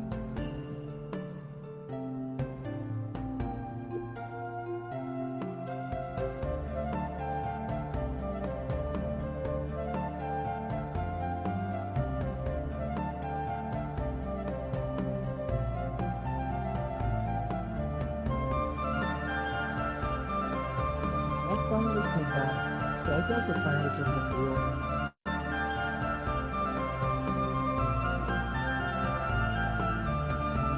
Yeah, be on board instead. Interesting.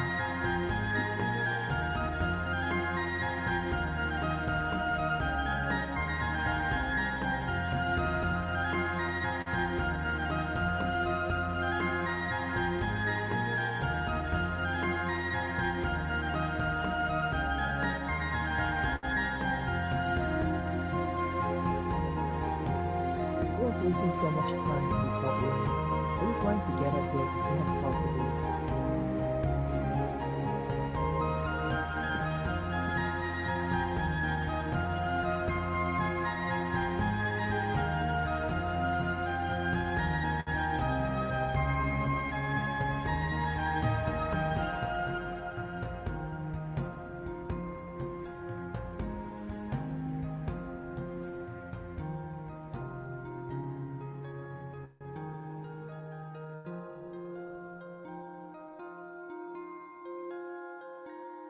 While Ocean Builder also took your attention to do something for HQ.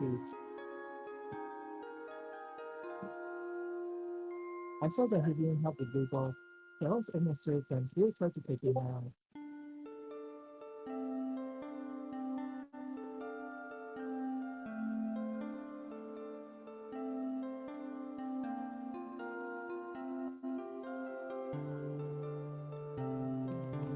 The villain always paid, because the one who said during the job.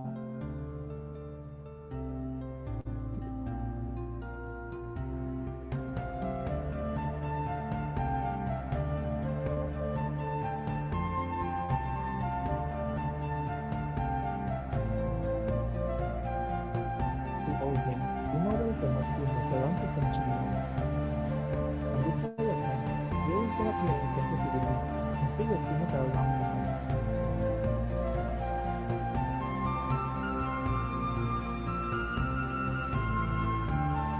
But I guess sometimes it doesn't really matter if the humans are played by me. Not paid.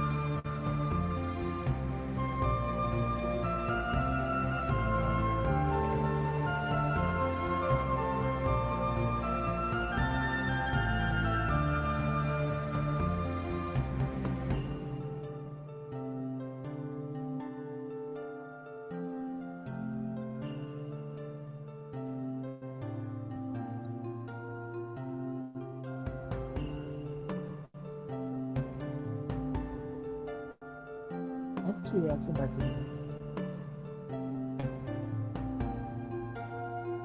Thanks for the adventure.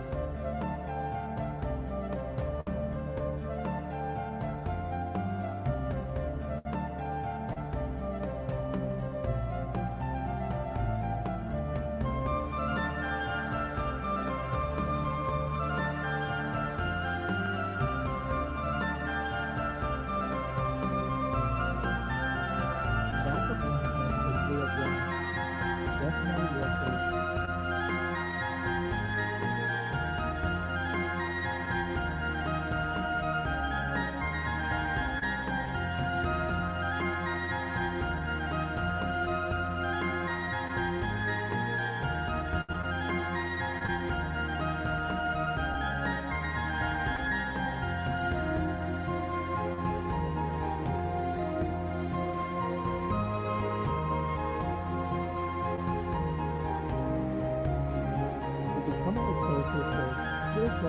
system and walk away will become possible.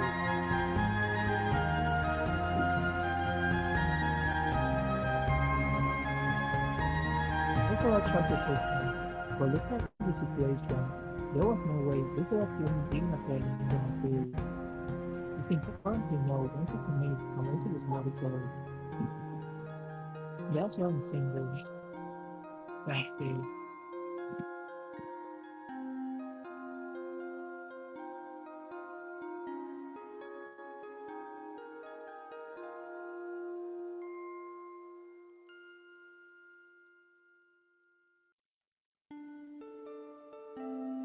Well, he's 20% dead.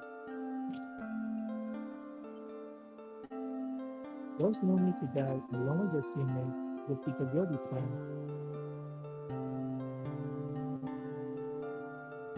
I see what the left him go, but I'm miscalculated. I don't know if you know it's too far away to catch up.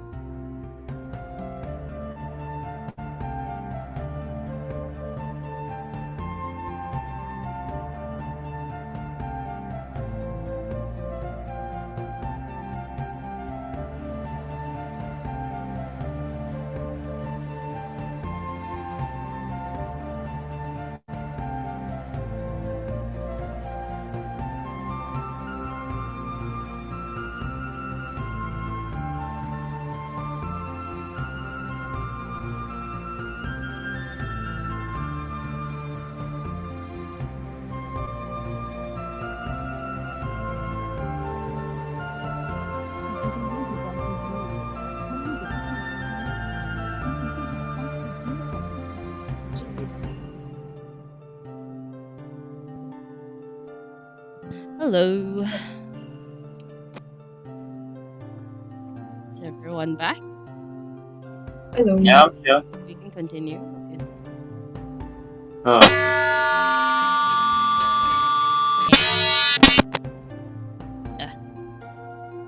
All right. I guess Nazgaleon's not back yet. I didn't see her.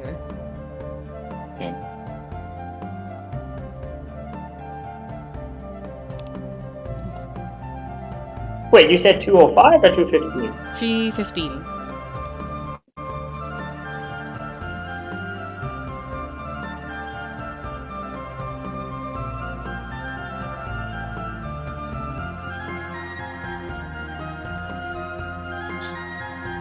Mic check, mic check. Am I echoing? No, Ooh, you okay. sound fine.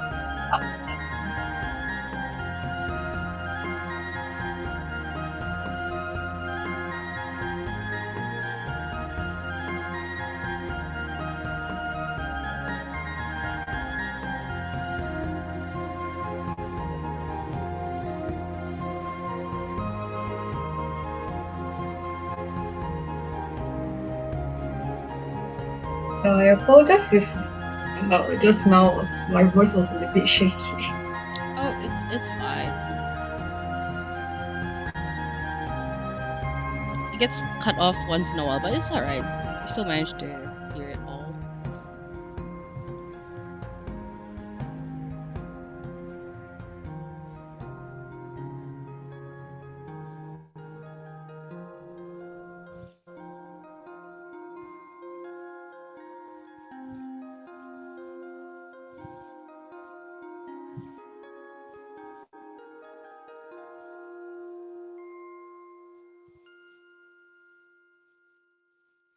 How's everyone doing so far? Good. Good. It's good to hear. Doing good. That's nice. That's nice. Okay. I'm a little worried about you though. You got 2 sessions and you're not feeling well. It's fine. It just so happened to be an onset of the flu. It's been a really weird week. Yeah, don't push it too hard if you come up with something. It's alright. I mean, at the moment, it's not really there yet, so I'm still able to hold the session. Okay.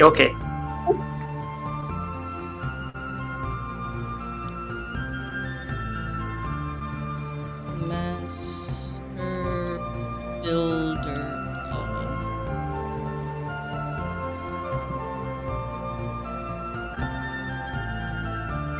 That. I feel like combat coming on. Yeah. Paperwork, man. Oh my god. The paperwork have to travel weeks to get to the paperwork place. That's like crazy.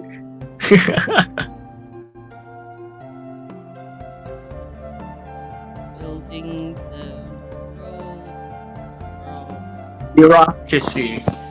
This is why Thor starts to hate the Elves Paladin Guild.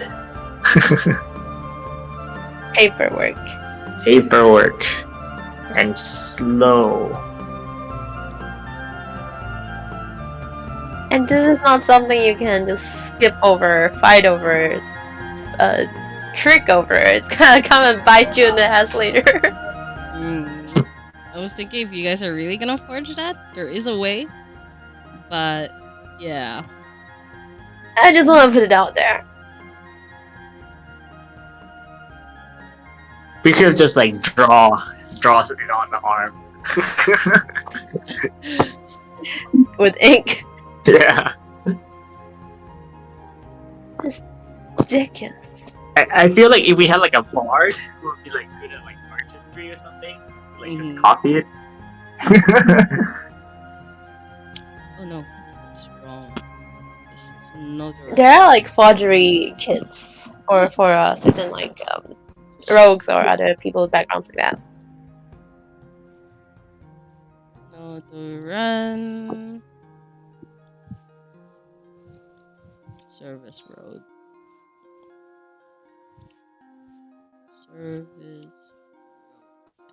Why you gotta put us through like real life paperwork in a fantasy game?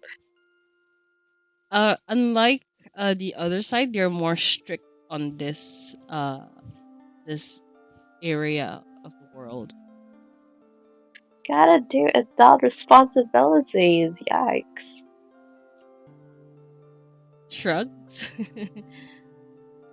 All right. This gives paperwork to do paperwork. Alrighty. If everyone is here, we can start. Okay. Alrighty. So I have a bad feeling about what's gonna happen. so at the end of the road, you just drop off, disembark from your carriage, and you see Dorian and his men continue working. You hear him shouting once in a while, "Not there! How many times do I need to show the blueprint?" And then you hear, "Sorry, boss, sorry."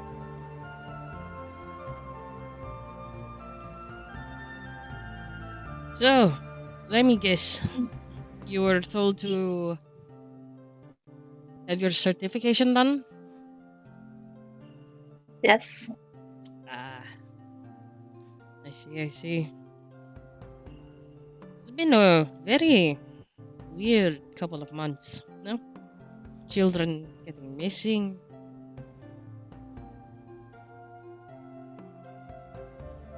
It has. Where did you say you were from?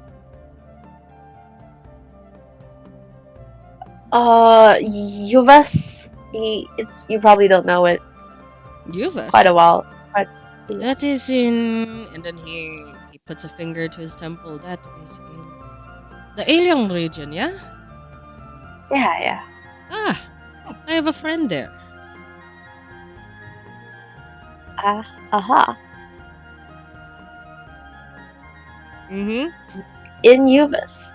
Not really in the UVs, but more slightly away and closer to Black Pain. Right. He's known for his wool, sheep's wool. If I remember correctly, he's Jorgensen Hafelton. Nas has no idea. Well, he's alright. He's pretty popular. Some of his wares come here too. That's a really quite a distance to travel. The trades are doing good so far. We haven't had much trade from anywhere outside for quite a while. Like from Tesha, from Tesha. the Farlands, yeah. Our boats just come back empty for some reason.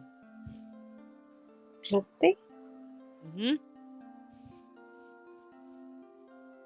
What do you mean without humans? Sorry, not even without people? No, I mean they come back, but it seems that they can't navigate their way around. They come back after months. Oh. And they're empty. They say they can't seem to find, like, the maps are wrong for some reason. Huh. He'll probably never go there. Which is kind of weird. We used to have a lot World of really trade has from Cheshire. World really has gone to shit, say. We think so. What we think about the now?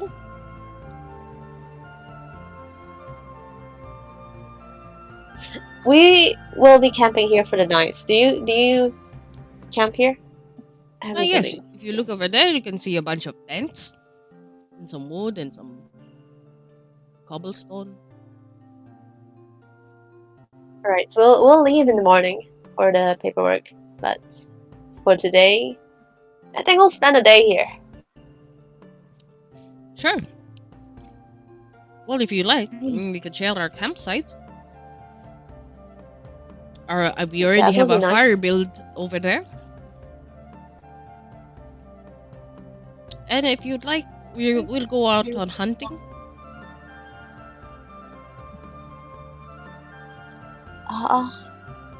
Sure. Hash Brown volunteers to join in on the hunting. Alright. The more the merrier.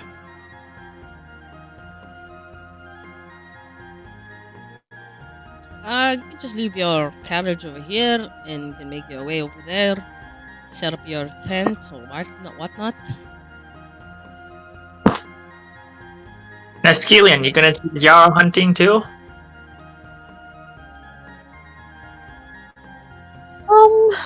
If she wants to. We're not. What do you hunt usually? Well, we try just to small game, right? Well, if we could find the elusive Nodoran deer, we would always try to get to that one. It's really beautiful. And also, the meat is good. Gamey, but quite good. We have some special spices for that, just in case we, encounter one of them. I shrug at Thor. They're kind of harmless. Well, we are harmless. We literally are just building a bridge. I meant the deers. Sorry. Oh, yeah. They're harmless. I mean, they will try to attack you if they feel threatened, but otherwise, we can do it. Nah, Nas is a hunter all alive. This is nothing. Kids can't hunt at 4. I don't care. Okie dokie. Well, we'll be hunting just after we build to this point over there. So, if you'd like to help, we don't mind the help either. It makes the job a little faster. Hash Brown volunteers to help, seeing that there's nothing else to do. Okay. We can set up tent first, and then we can, while the dwarf finish building, and then we can go on the hunt together. Alright, so as you do that, since Hash Brown decided to help, make a strength check. Strength check. Yeah, just a d20 plus your strength. If you have any modifiers for that. 19. No modifiers. Okay, then just make a roll. Hash brown fueled by pure hash brown rolls a 19. Damn. Where did you roll? Did you roll your own dice? Oh, damn. I rolled an The D&D Beyond. device. Nice. So without any... Oh, wait. I think you are disadvantaged because it's nighttime, right? Daytime still. Oh, it is? Yeah. Okay. One more time. Late afternoon. Okay. Let's hope it's good. 13. Oh, that's not bad. Yeah, I would say. So you listened to Dorian's instructions. You followed as told. You mix the cement, rock, mud, and egg whites. You mix them well.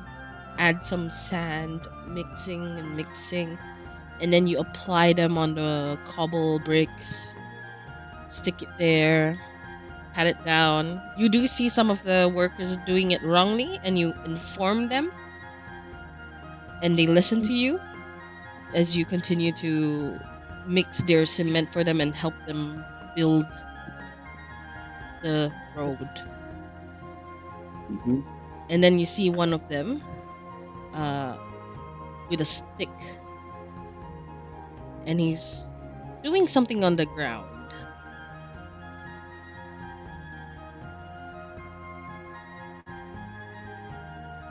I go over and see what he's doing.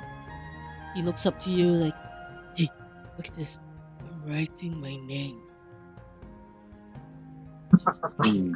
Here. Hashbrown picks up a stick and draws a hash brown and says, "Hey, look at this hash browns." This looks kind of funny. It looks like a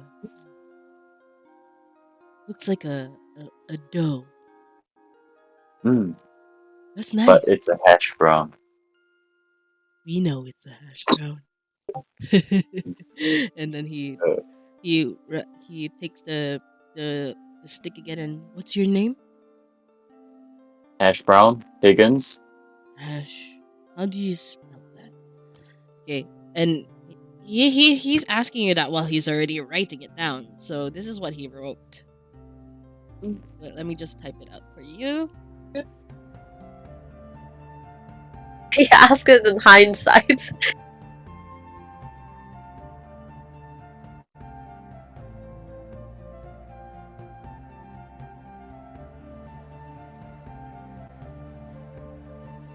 That's what he typed.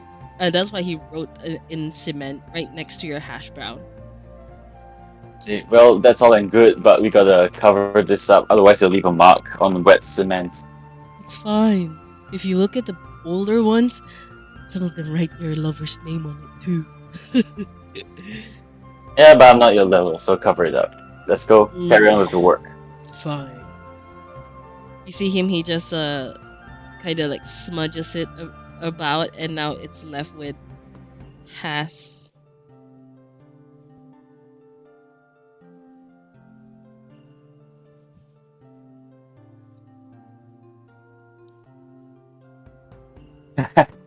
Hassan Hibbits. Yep, that's what you see. But you know, he's not that smart.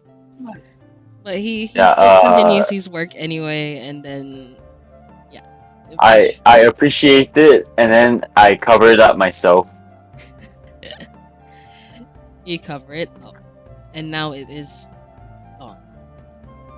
And it's flat. So, and I ask him to go back to work.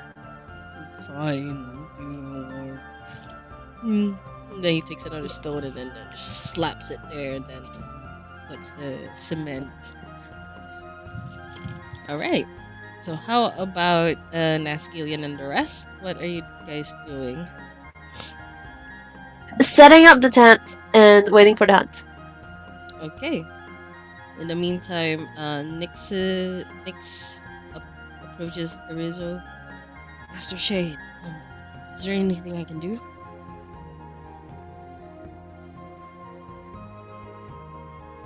Master Shade? Sir? Yes? Is there anything I can do? What do you want to do? I don't know. Is there anything I can do to help out? Thor suggests that he can kind of have the cookware ready for us when we finish hunting. We can cook something up. He nods his head. Should I do that, Master Shade? Sure, go ahead. He bows. And then he bows to Thorhild. And he approaches the dwarves, asking them if they have any cookware. And they point him to a certain direction where he just follows. And you see him Don't come out burn with... down the place now. He nods his head, carrying this huge pot. Then he arranges the fire in a nice, kind of like a tower-like shape.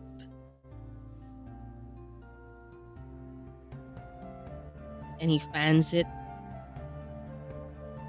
trying to get the flame to become embers.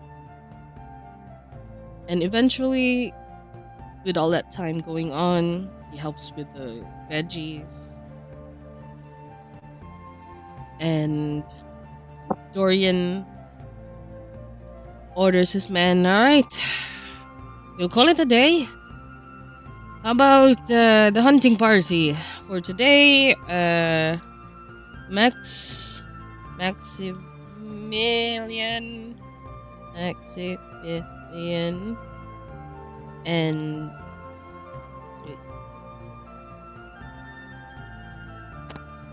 just type the names. Carstone and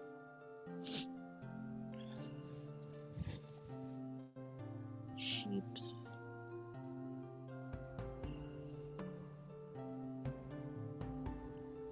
He calls out to Maximilian and Sheepswool. Today you guys will be doing the hunt. You remember the routes. And they'll be assisting you. He points towards Naskilian and the rest.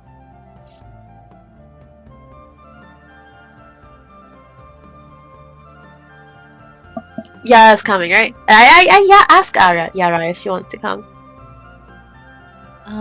Sure. If you don't mind. I might be a little Yeah. slow. But okay. That'd be fun. You're gonna teach me, right? Mm-hmm. Hash brown nods. Alright. Let's go. And you see Maximilian stops Yara. Well, be careful, okay? It's a swamp. You might fall, you get stuck. But the most important part is you don't panic, okay? Same goes for you guys. Do not panic if you get stuck or if you fall down. Alright? Okay, and I will keep a close eye on her, by the way, all the time. Alright. So grab your weapons.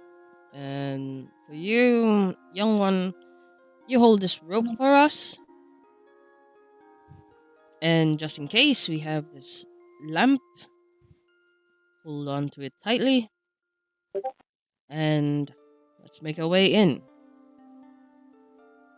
And you guys are now assembled. You have Max at the front. Who is after him?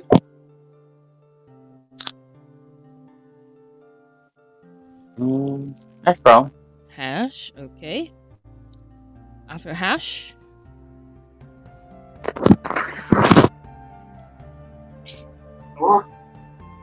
Thor? Okay. We're gonna guess I take the rear. Alright, Naskilian and Yara, followed by Yara first. Then okay, Yara, then Naskilian, and then Sheep. Okay, you guys enter the forest. It's almost dusk. You see the sun starts to set on the horizon, the sky becoming this pastel orange, yellow, and ultramarine. And you see a bit of the stars above you. And the three moons that orbit around the planet. Wait, Just Riso not coming? who? Therizo? Yeah, Teresa. Therizo, are you joining them or are you staying in the camp? Who's doing at the camp? Okay. So we'll just focus on them first, and then we'll move on to you. Yeah. Is that okay? Therizo? All right. Please enter. You do still see the particles of those orangey particles, yellowish, floating about. Start to see some. What do you call this? What can I? Let me just lower this down. You see some items, just some plant life start to bloom. Like, you know the mimosa plant? When you touch them, they shrivel up. In this case, they start to bloom. The opposite.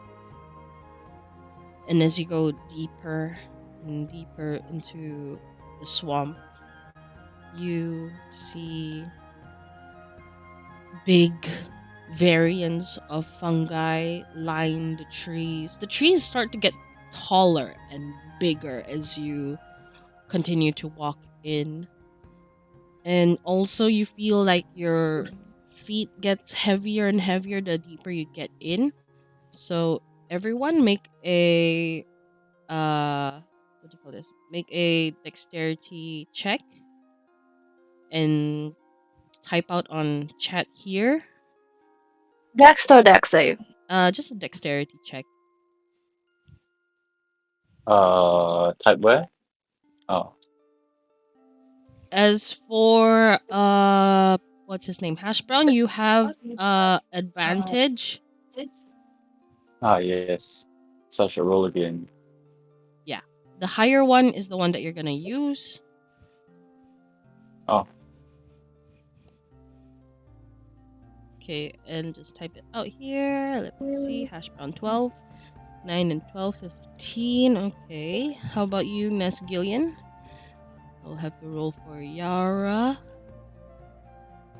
Let me just tab. Yara Bronze Shaft. Bronze Shaft. Go. You. What a roll. 15 with no modifier.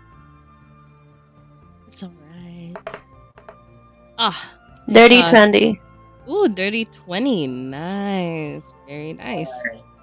So you guys, although you feel like your souls are getting heavier, the ground under you becoming thick, you still manage to make your way in, avoid the roots that are starting to protrude out of the mud and water. And let me see who's in front again. Hash Brown, since you're helping Maximilian, look for something to hunt down. Make a survival check with advantage. Survival. 18. Did you roll twice? Yep. First was 10, second was 18. Oh, damn, that's nice. So with that 18, do you have a modifier with it? Or is it already after modified? No modifier. Oh, okay. Not too bad. So you were helping him out. You guys look out in the distance and you notice this big shadowy figure just hopping about. You see its eyes yellow.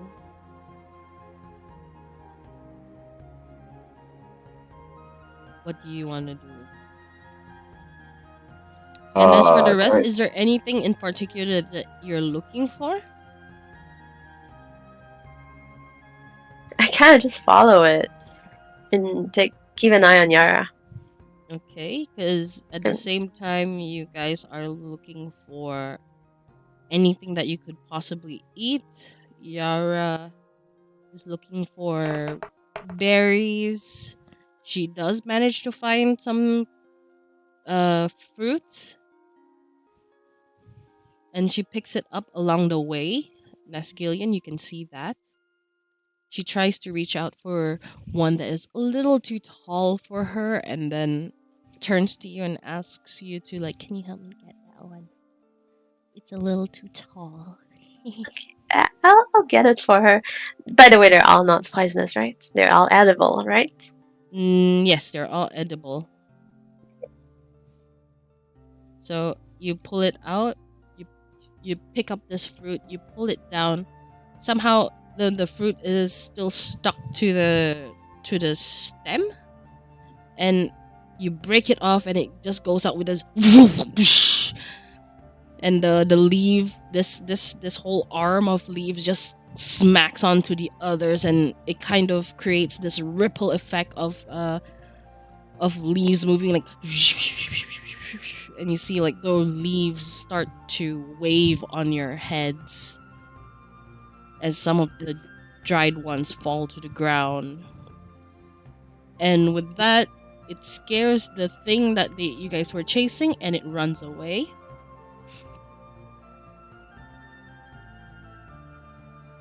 And you hear like, can we chase after it? you can chase after it. Make an athletics check. Who is chasing after it? Hash brown, hash brown. Hash brown, just hash brown, right? Roll with advantage. Athletics. Okay. Athletics. Good.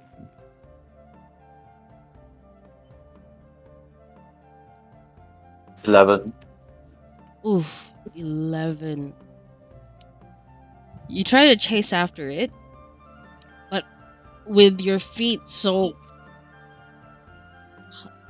with the ground just hugging your feet, you weren't able to catch it, and it disappears into the underbush. Oh man.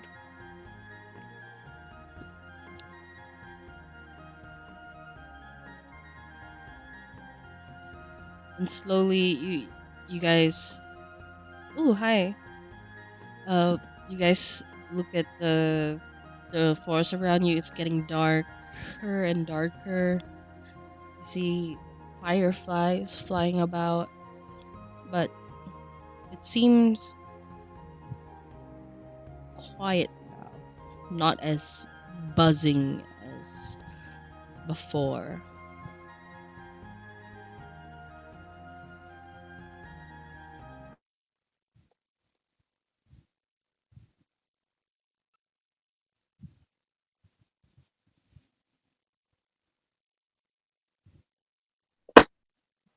I mean, I kind of just tag along, so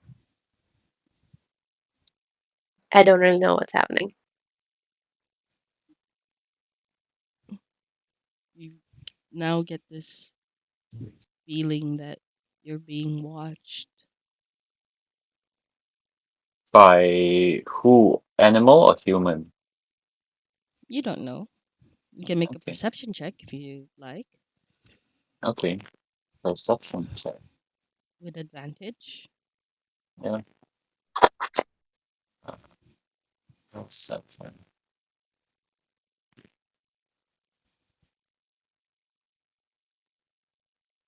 9, but I have passive perception of 10.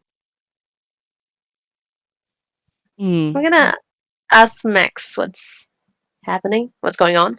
Shh. Lay low.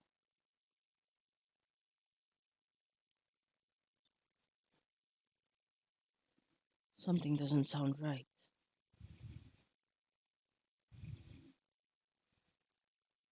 And then you hear the insects just creaking the back in the background.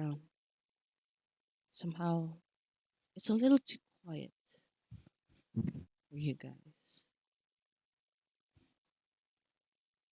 You lay low, close to the muddy ground, Yara holding on to her basket of fruits.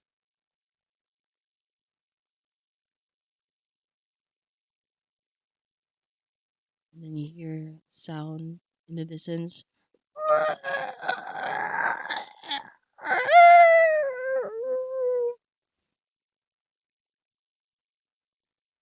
And then silence again.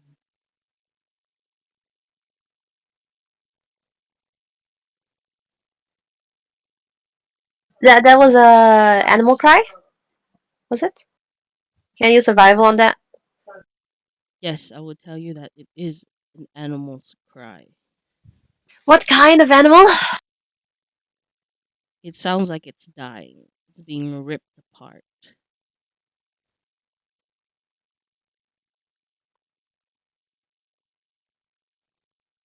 We should get out of here. Thor, you're with them, right? Yes.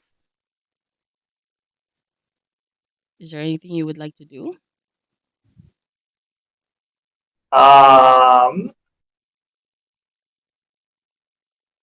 I'd like to keep my eye on a swivel for any ambushes.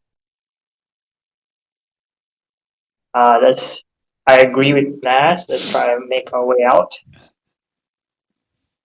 Hey Max, I think we should kind of head out of here. Don't move. Aren't you a paladin? Can't you do your sense? Yes, I have. Is it keen sense? Can I make a perception check on what I can see? Is it called divine sense or something?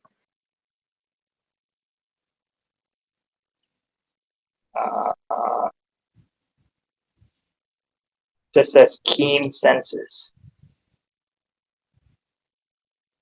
Look at your character sheet under actions below, on top of your lay on hands pool. Divine senses. As an action, you detect good or evil.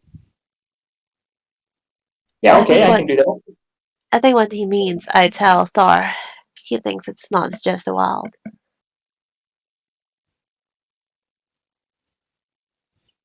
Location of any celestial fiend or undead.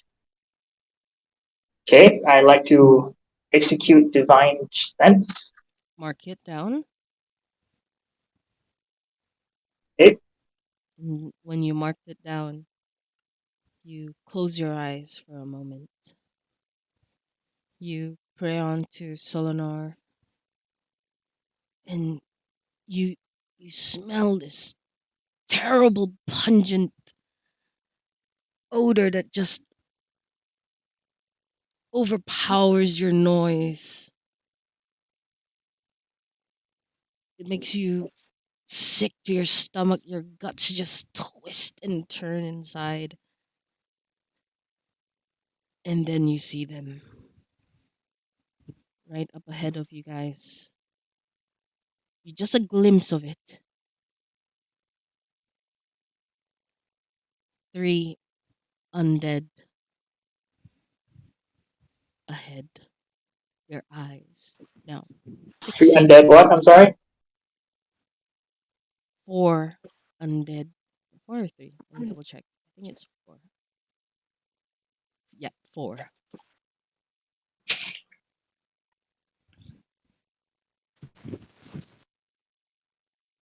I ready my bow.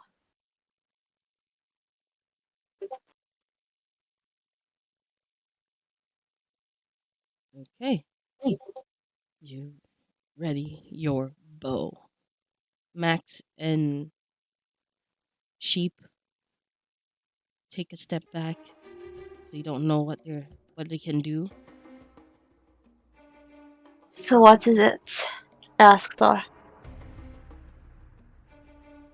It's 3, no, 4. Some sort of undead theme. If you want, you can Oh, make the a smell is history check for them. terrible. Do you want to identify them? Can I do that? Yes. Yeah, I'd like to identify. So please roll a history check. History check. Boom. And it sucks. Oh no. How much did you get? 10. It's a 10. It's a 10. You know that they're undead, but anything other than that you can't really discern because it's relatively dark and you might have forgotten some of your knowledge, and it's okay. It's fine. But you know they're undead. They're So do we undead. roll for initiative? Not yet. Okay. I ask him which direction. They're in front of you guys, around 60 feet in front of you guys. Okay. Right ahead of us. 60 feet. Okay.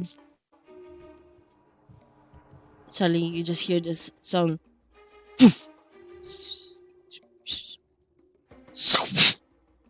An arrow misses you guys, just shy, a few centimeters shy off of Thor. Everyone, roll initiative. Okay.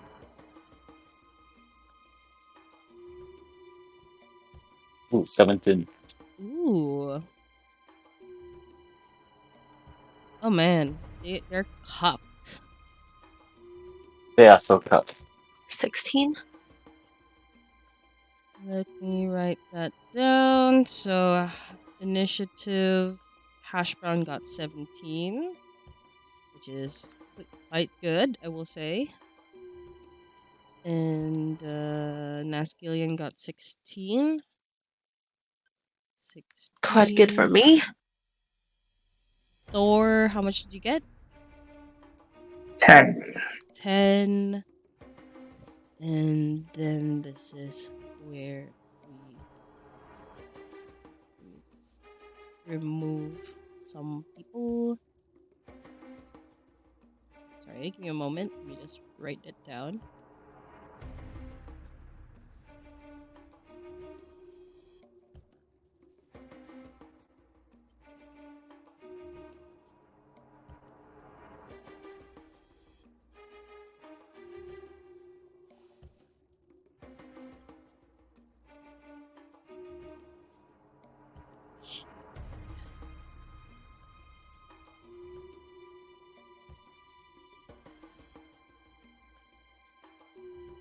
Sorry, Naskillion, can I have your number again?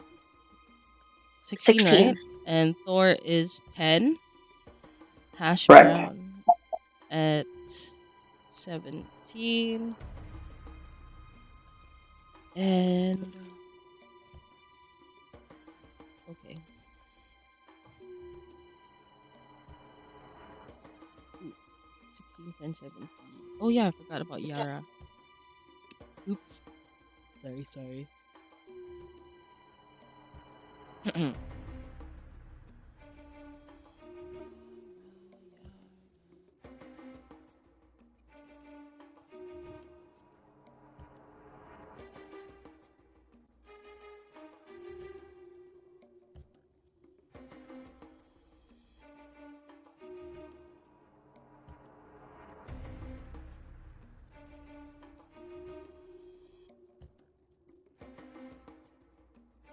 Give me a moment. Let me just try to get it down.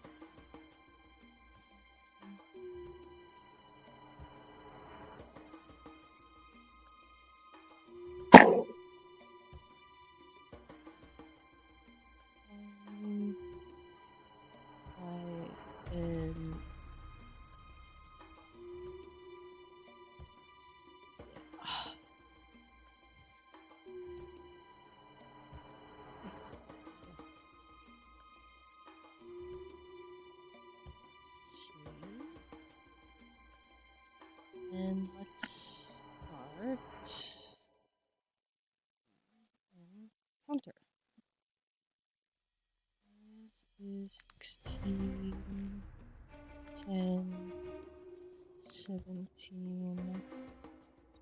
Yara rolls a 9. Oh god. 9. And then we auto roll them and we start. Okay. Okay, the first one. This guy emerges out from the dark and he moves closer to you guys. But he doesn't attack. But he's just close by. He doesn't attack as in like he's passive, or he doesn't Just attack walks as up in he's not close enough. the 30 feet. Ah, okay. We see him, right? So now we see all them, or not yet? Yeah. Those who have dark vision can see. Okay. Okay. And you see another one emerging out of the dark. Right next to him is another undead. You can see him gnawing on this piece of leg. And Hash Brown, is there anything you would like to do? I cast web on all of them. You cast a web on all of them. Okay. Yeah. What is the 13 dexterity. 13 dexterity, 20 foot range, 60 feet. The web isn't anchored. Okay, dexterity saving throws, right? Yep. Alright. Cool. So, you cast a web on all of them. Let me just roll. Do I get advantage since it's night? Yeah, you do get advantage on them. So how does that work in this case? Do they get disadvantage? Ooh. Let me just roll for them. Real quick. Ooh, you cast web on them. And this like thick webbing just appears in front of them. It fills up a 20 feet cube, which only gets 2 of them, by the way. The Okay. ghast, the one that is the 2 that you see in front of you right now. Yeah. So it has to break free from that. So in your case, the webs are flammable. Yep. Aha. And Burning hands would be great anytime now, guys. because you're better at night, yes, you do have advantage on your attack spells or your ability checks and saving throws. Mhm. Is there any bonus action you would like to use? I can only move, right? Yes, unless you have a bonus action that you would like to use. Can I use it now? Depends on you. What is it that you want to do? Uh, am I able to cast burning hands on them? Is that a bonus action or an action? Because if it's a spell, it is an action. Oh, okay. So it's like never mind. Yeah, Then I think your bonus action is There's a tab that says bonus action that you can look at. I think. okay. I guess I'll just reposition myself. Like 20 feet. Back. From the undead. okay. You position yourself there. All right. If that is all, Yep. it is Nesgilian's turn. What would you like to do? Do I see the one that has a bow? No. You I can want to look around for the one with bow. make a perception check.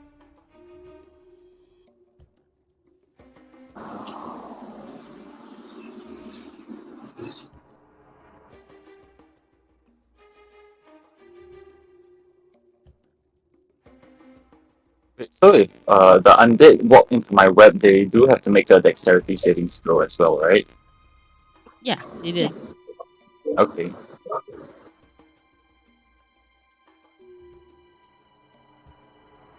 Sorry, how do I find it in like the mobile version? Swipe right, swipe left. Oh, okay, sorry. Press up.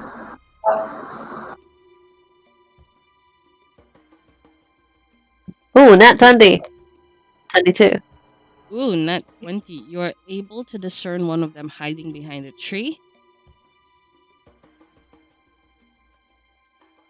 So and the another one fifth then. hiding from another tree. Like one on the left and one on the right of you guys. So the fifth and sixth? There's no 5th and 6th. There's only 4 of them. Oh, so that the 3 and 4. So while the other 2 are in front, right? Mm-hmm. Yeah, I'll just go for one in front. Shoot it. So the one you shoot, make a attack roll.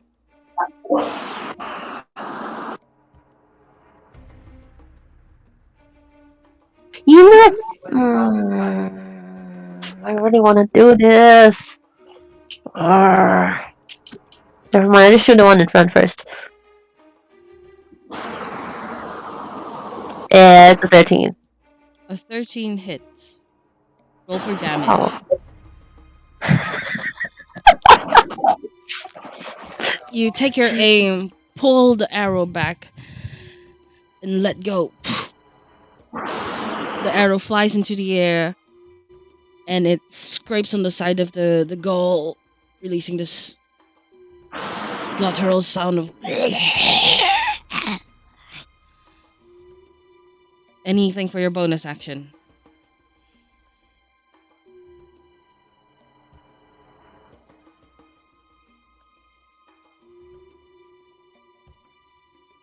By the way, my double extra attack doesn't. Oh, it also Your extra works attack? for bows, right? Not only. It's an attack roll. Okay, then I will fire the arrow again. Roll to hit. 17. It hits. 8. 10 damage. 10. Fucking 10. Finally. Damage. I rolled a 1 and an 8. Alright. So you see now the goal that you aim for is now bloodied.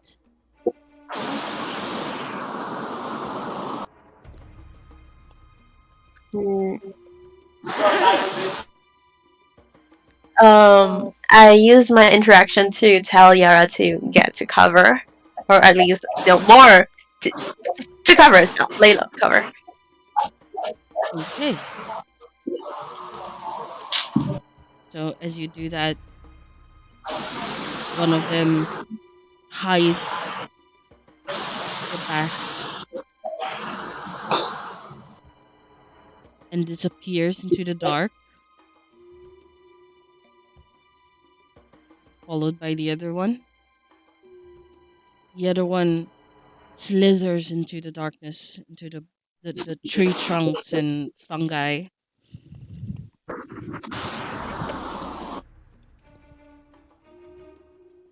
And then it's Thor.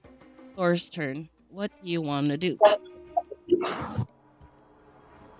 I'd like to look around. Are there any more? Like, I know 1, 2 went away, right? 4 of them. 2 of There's them more. went away. Yeah. 2 are in a web and 2 are away. Okay. 2 in the web, 2 are away. Yep. Okay. My web is highly flammable. Can't help you with that. Interesting. I have no fire spell. I like to channel divinity. Turn the holy. Turn the unholy. Holy. Yes. Turn the unholy. Okay. Let me just double check on something.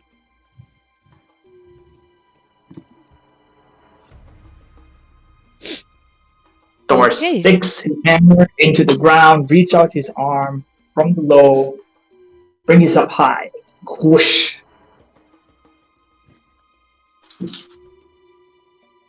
Okay, what do I need to do for that? Turn the unholy each frame. See here, makes a wisdom saving throw. Ah, okay. No problem. So you did that. As you did that, let me just make the throw. Is it a wisdom or a charisma? Wisdom. Wisdom. Okay. 11 to save, I think. Okay.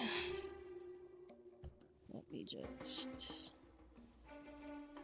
do that. Oh, I'm gonna CC the heck out of you. why is it not working? No.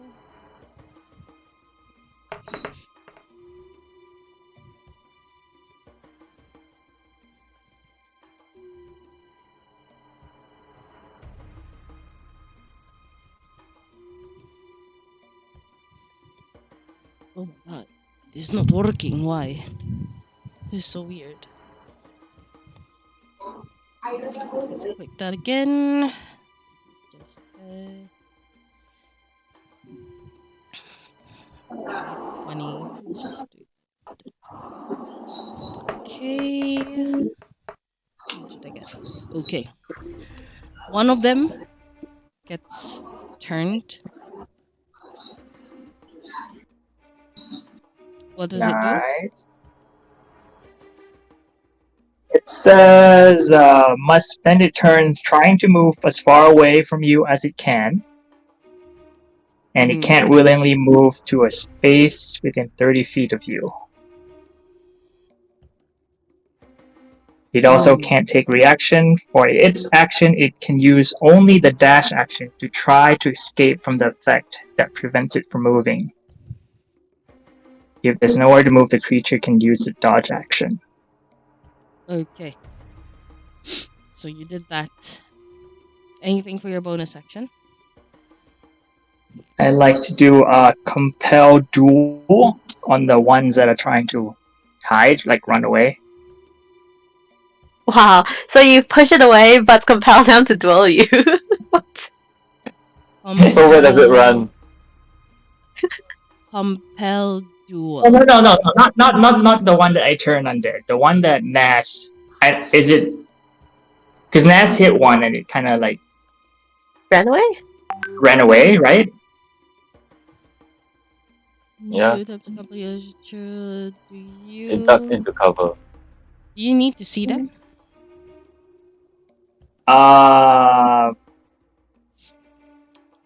Yeah, you have to see them. At the moment, you don't. Okay. That you see within range. Yeah. Okay. Is there another one that I can see that's not turned? There's another one in the web, I think. Yeah, there's two of them in the web. One Yeah, of them you is turn bloodied. Yeah, so I guess I can compel duel one of the ones in the web. Which one is it? The one that is not bloodied is the one that is turned. One that is not bloodied is on it. Okay, I'll do it on the bloodied one. Okay. So the bloodied one is now focused on you. Okay. All right. Next would be Yara's turn. Yara.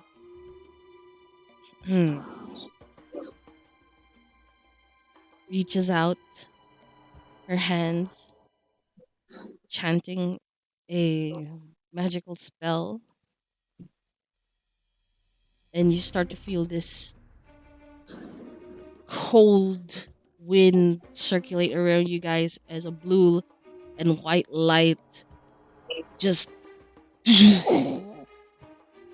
comes down from the sky and onto the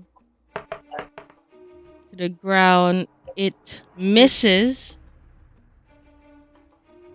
but you see this light just dissipate like snow.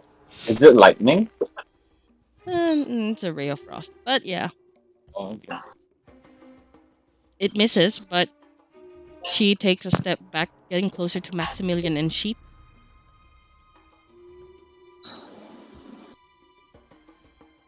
And now it is the guest's turn. The guest attempts to get away from the web. He manages to, and he runs away. He dashes 60 feet away from you guys. And the next one attempts to get out of the web, is successful, and jumps on to Thor.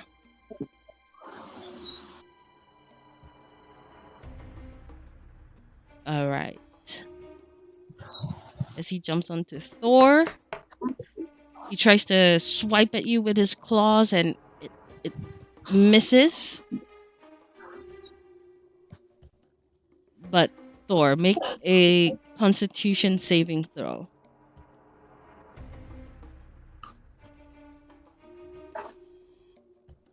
21.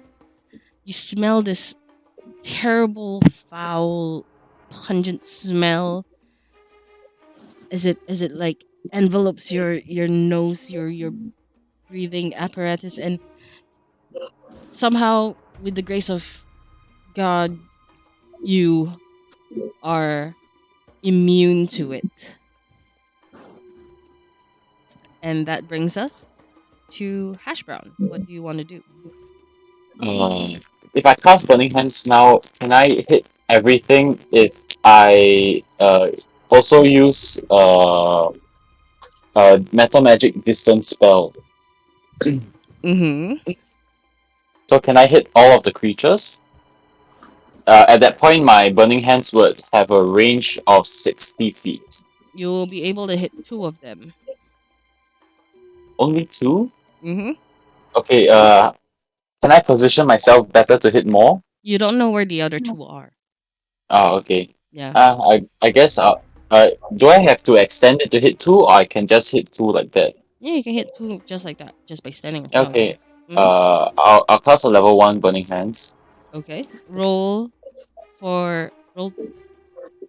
Wait, roll for. Oh, I have to roll. So dexterity 13. Okay. We just do this.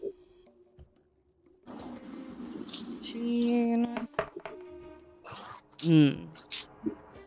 Okay, that one is a save. And also both of them save. So I'll roll for your damage. Okay. 7. 7? Only 7? Yeah. Really? Yeah. 3, 2, and 2. Oh shit. Okay.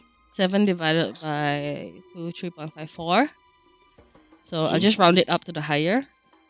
So 4 damage on. Do they have vulnerability to fire? Nope. Okay.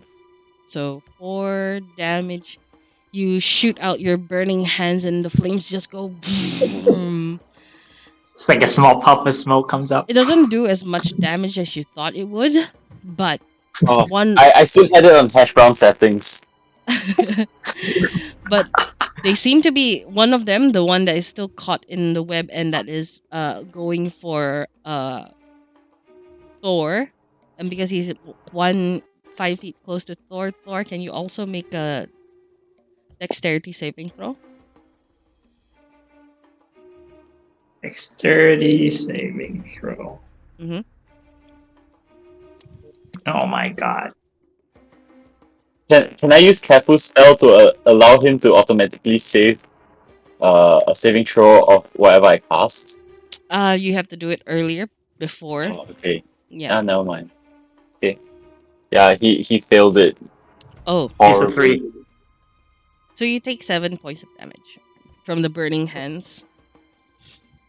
Bruh! Sorry, Thor. I thought you were better than this. Ooh. Next would be Nas Gillian. Is there anything you would like to do? So one's still in the web. Right? Yeah. Well, that one is the bloodied one or not the bloody one? Not the bloody one, right? Very bloodied. Oh, that's the bloody one. And I will shoot at it twice again. Roll to attack.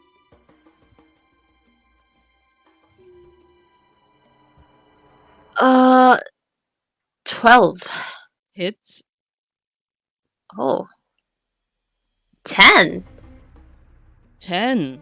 So you take your arrow, you aim it this time, you make sure that this time you hit your target. You release the arrow as it zips past your bow and directly into the between the eyes of the gull as it goes in and comes out the other side. That guy is dead. Okay, now I want to take my extra attack again, right? Okay. Well, also, if I'm not mistaken, bonus action to cast Seeking Arrow on that. Seeking Arrow. You choose one creature you have seen in the past minute and fire an arrow. Okay. One of those that's hidden behind covers. One with the bows. Wow. Heat Seeker. You've seen the past minute and fire an arrow. Oh, technically they're dead, so I don't think it'll be seeking any heat.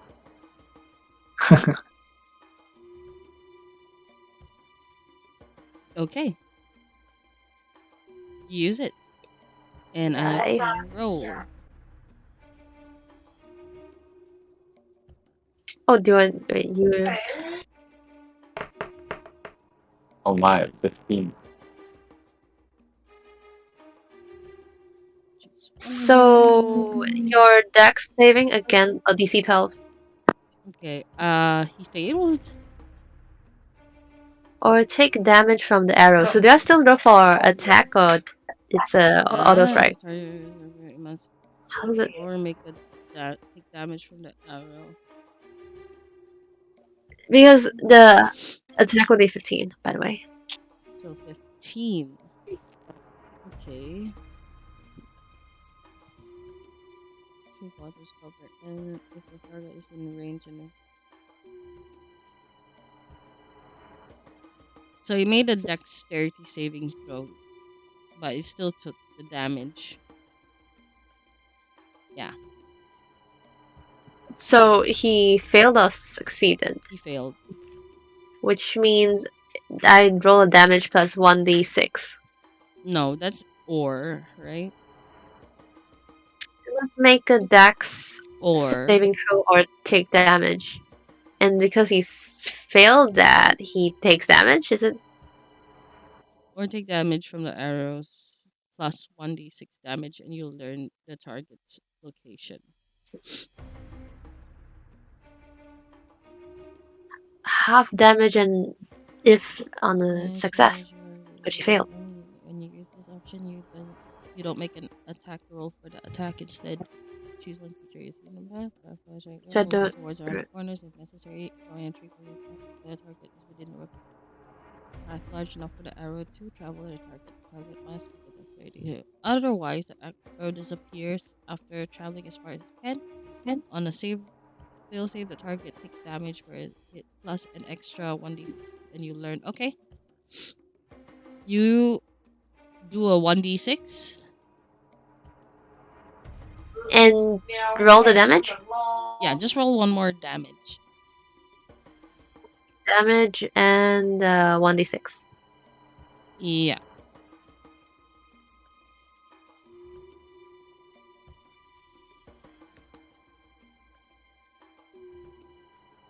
Eight. So is it total of 8 or 8 plus 4? 8 plus 4 is 12. Okay, so it takes 12 points of damage, and you notice that it is right behind you. Sorry, right behind what? Right behind you. Ooh, shit. I turn around. Stare it in the eye. You stare into its eyes. It's empty, hollow, carnal. Is there anything else you would like to do? Use my interaction to tell the team that one of the archers is behind us. That's it. Okay. With that, it is its turn.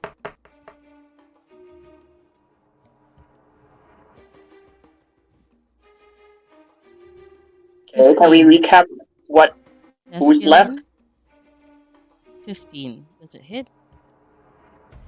Who? You. Yes. Okay.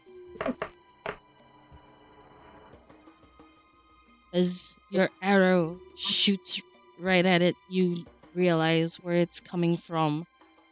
It takes out its claws and shing!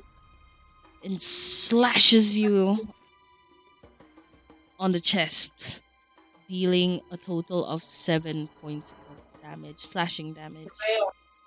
Alright. And make a constitution saving throw.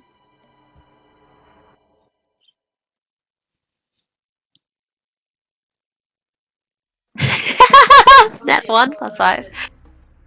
I am awesome, man. 7 plus 5. No, 1 plus 5. 1 plus 5? Oh wait, 7 plus 5. So fuck. I thought it was 1. 7, 7, 7, 7. 7. 7 plus 5. Okay. You feel a really painful sting in your body that kind of feels like it freezes your skin, your muscles inside. You manage to persevere through it. The next one comes out of hiding. It lunges towards Thoratil. Does 10 hit? That goes against my armor class, right? Yeah. 19 then. 19 is my armor class, so I guess not. Okay, it tries to slash at you with its claws, but it misses, and now it is your turn.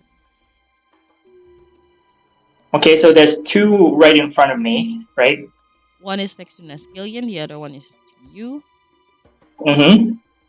And the other 2? The other two, one the is other dead. one is dead. The other one is running as far away as possible from you guys. Got it. Okay. I will compel duel the ones attacking Nascalian. Compel duel. Let me see. That's 11 wisdom saving throw. Okay. 11 wisdom saving throw.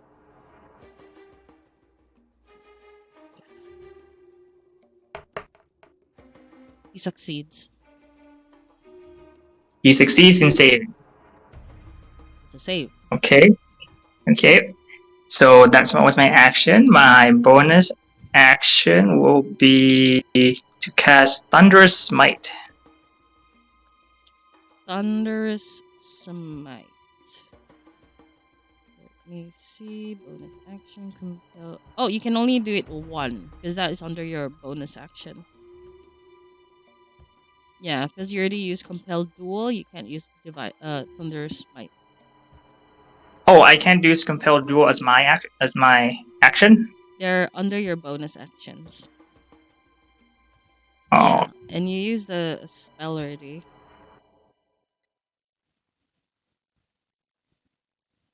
Okay. Maybe you would like to take a jab at one of them? Am I allowed to do that? Because it's not. I don't have right now you use your spell, your bonus action to cast a spell. So you still have your action. Oh, okay. Yeah, I guess I can take a whack at the one in front of me, I guess. Roll for to hit. Okay. Where do I click? You Attack. Okay, never mind. I got it. Sorry.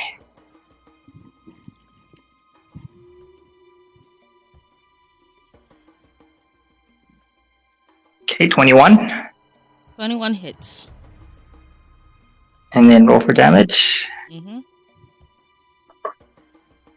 Oh, shit. 3. What the fuck? 3 damage. You attempt to swipe at it and you hit it, dealing 3 damage, but it seems to be able to stand still. Like, it's not doing that much effect on it. Thor's taken aback and look at his hammer. Something's wrong with this. Do you want to use your Divine Smite? I can still do that. It's a special Yeah. action that comes with your Smite. Yes, if I'm allowed to do that, I will do it. So you attack with it and you summon the powers of Solinar. Roll for the extra damage. So it's a d20 plus 1d8 plus another 1d8 because it's an undead. So total you'll be rolling 4d8s. Wait, 1D, okay, 4D8, okay. Mm-hmm. So it's 2d8 radiant damage. And then because you're using a first level spell slot, it's a 1d8 plus an extra d8 because it is an undead. OP as fuck. Well, hey, paladins, bro. Okay, that's a total of 28. Oh my god. How do you want to do this? Just straight down the face of the middle. Smack in the head. You used your warhammer. You pull your hammer overhead and right down, giving it enough force to split the ghoul into half, and you see this light of blue and yellow just bursting out of its body, and you hear its guttural scream like Be gone, undead. that ghoul is dead. There we go, much better, Thor says. Yara, again, seeing as to how really good you guys are, she attempts to also use magic. Ooh, hot damn, let's go, girl. Okay, well, it wasn't much, but it was something. She points again to the ghoul that's hurting Nasgillion. She calls upon the powers of the cold as it swirls around her, and this ray of just cold energy bursts through her hands and right into the ghoul, dealing 2 points of damage. Wow. Damage. But it is still standing strong. But it's very bloodied at this point. Wow. And now the gas that initially was there is now gone. Is way beyond your catch. And now Hash Brown, it is your turn. So, how many are left alive? Just one. The one in front of Nasgillion. Okay. I Please cast. don't use burning hands on me. I cast Firebolt. Alright. Do it. Well, it will be Firebolt. 7. Ooh. Hit DC. Roll to hit first. Oh. Yeah, 7. 7. Oh, 7 misses. So you point towards the goal and your firebolt just materializes and then And then dematerializes. but it Hash misses, brown so settings. it landed in the underbrush at the back and it starts to burn. Just Something fireballs there. catch fire though. I don't know. I'm just using it for yeah. Yeah. So yeah, it is fire. It is creating a little fire in the background. And yeah, next, anything for your bonus action, Hash Brown? I run up right in its face. Yeah, I run to the ghoul's face. Okay. Yeah, and then I just stand there menacingly. Okay. Nasgillion, Swing on my battle axe, double hit. roll for damage. Roll to hit.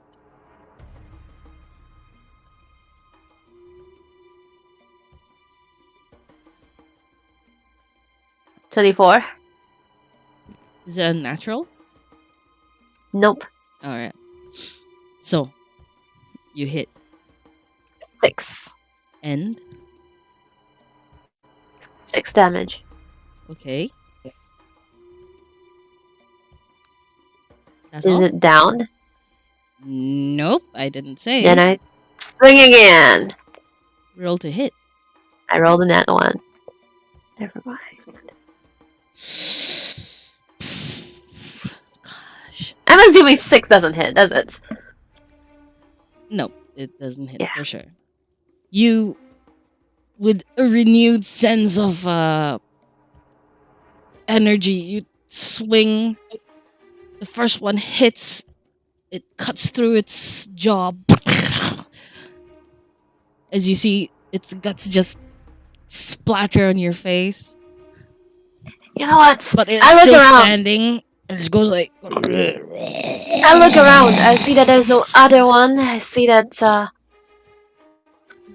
Yara's behind me. So I take action surge. Oh, okay. Let's go, girl. I Yeah. wonder if all this carnage is suitable for children.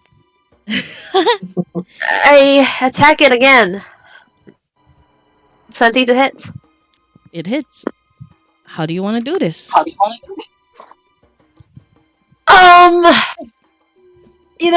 I look at a kid looking at me, she is kind of excited. I see from her fighting, her participants in the fighting, so like I kind of want to show off, right?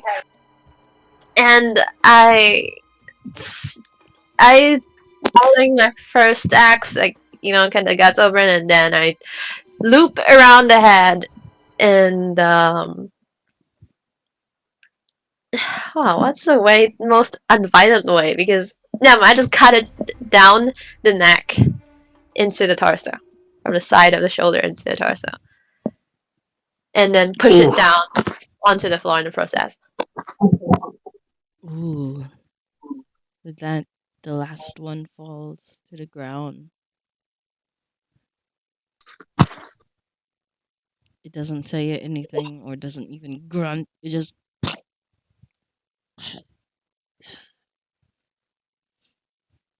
Oh, wait, I was missing a lot of advantage shots. Wasn't I? I think so. Yeah, that's okay. I didn't get hurt. I put my feet on the shoulder and to pull the axe up.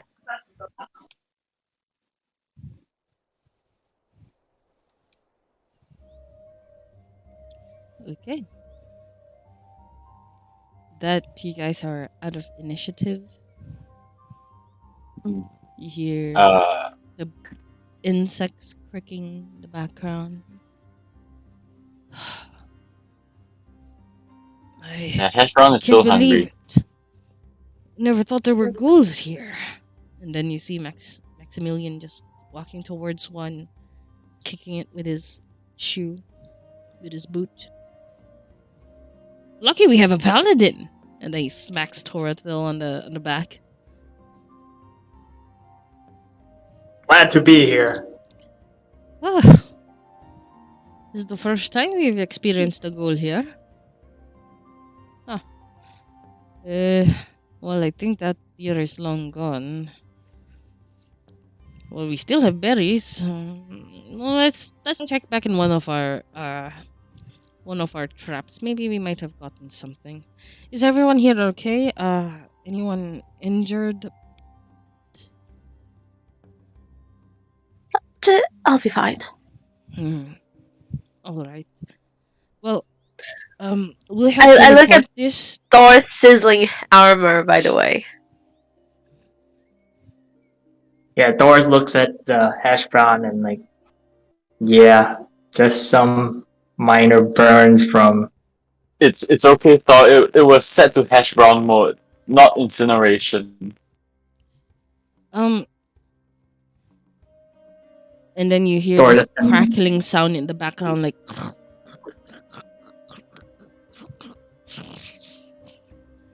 Turn And towards it. you turn towards it and you see this flame just engulfing a tree. We should probably get out of here.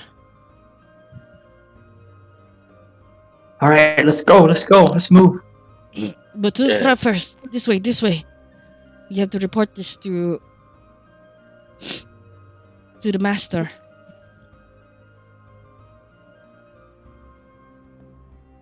Ugh. And then you guys eventually make a roundabout and you arrive to the traps that they laid out before. You see this boar stuck into one of its bear traps, and you see Sheep just take out his dagger and just slides it into the jugular and pulls it out. And as he said that, he gives it a little prayer. Where should we? It's okay. Life continues on. May you rest. And then, here, help us carry this.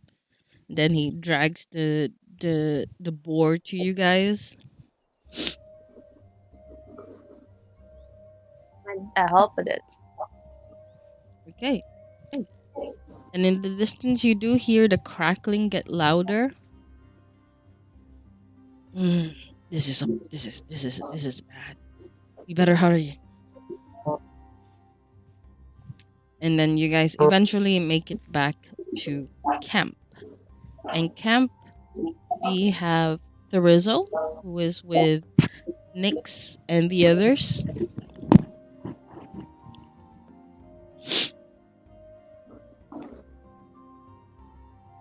Therizo? Is there anything you were gonna say or do while you're hanging out with the dwarves? No, I didn't say anything. Oh, okay. So in the meantime, you have Dorian, who's talking to Nyx, giving him a look of disapproval, but also a look of kindness, telling him that it's okay. People make mistakes.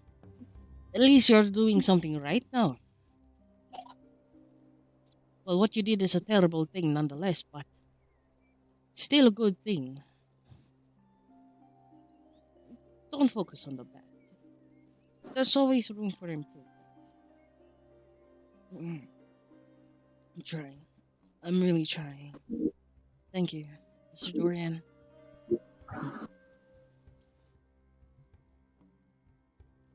Ah, Teriso, right? Is that your name?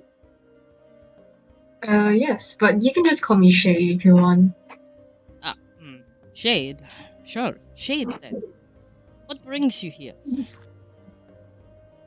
Here? Just following the group. Just following the group? A wayward traveler? Yeah, right, just traveling. So didn't really have like a objective in mind. I see. Where are you from? I'm from Kunala. Yeah, Kunala. It's very far from here, if I'm being honest. That's quite true. It is quite far from here. Well, I'm from Kilnary. Oh. It's a dwarven city. We focus more on buildings, roads. We even have some pottery. It's a good place. I miss it. It's been 3 months since I last been there. Oh, I miss my family. Mm. Plus, working on this bridge brings me joy, and some people joy too, because we can finally go around it. We won't need to have our horses go the trouble of breathing in that spore dust thing. It really makes them crazy. We once tried while we were trying to gather supplies inside the forest, and then our horses went crazy. One of them trampled onto poor sheep. He tried his best, but he's still alive. But he's scared of horses now. I see. But we're all good here. The pay is good. The work is long. But we take pride in our craft, you know?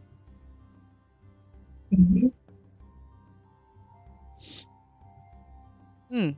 It's pretty odd. And then you see him squint his eyes towards the canopy of in the forest. You sense danger? I smell something. And then he climbs up this ladder that is just laying on the tree. He climbs it. He looks afar. My god. The forest is burning. The forest is what? The swamp is burning. Did someone set fire or something? And as you said that, the rest arrive. And you see Maximilian rushing to Dorian. Dorian, sir, the swamp is on fire. What happened? We were attacked by ghouls and undead, sir. Who set up the who set the swamp on fire?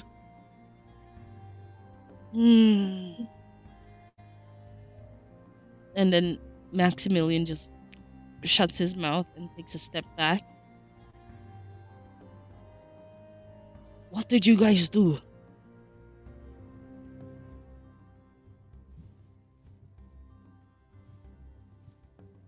Let me guess. They were fighting and somehow one of them set something on fire, which was caused the worst fire. Oh, gods. This is bad. Oi, oi!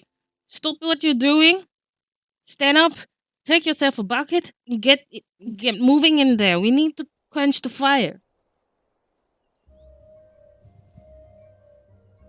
And you see some of the men just assembling, taking buckets and whatever that could contain water and rushing into the forest. Oh my goodness. Did you guys cause this? We fend off an undead. A few. A few. Do you know what this forest is?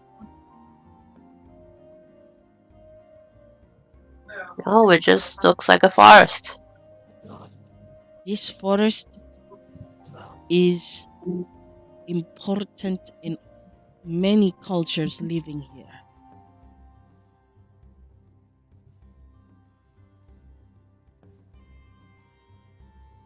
This forest is sacred.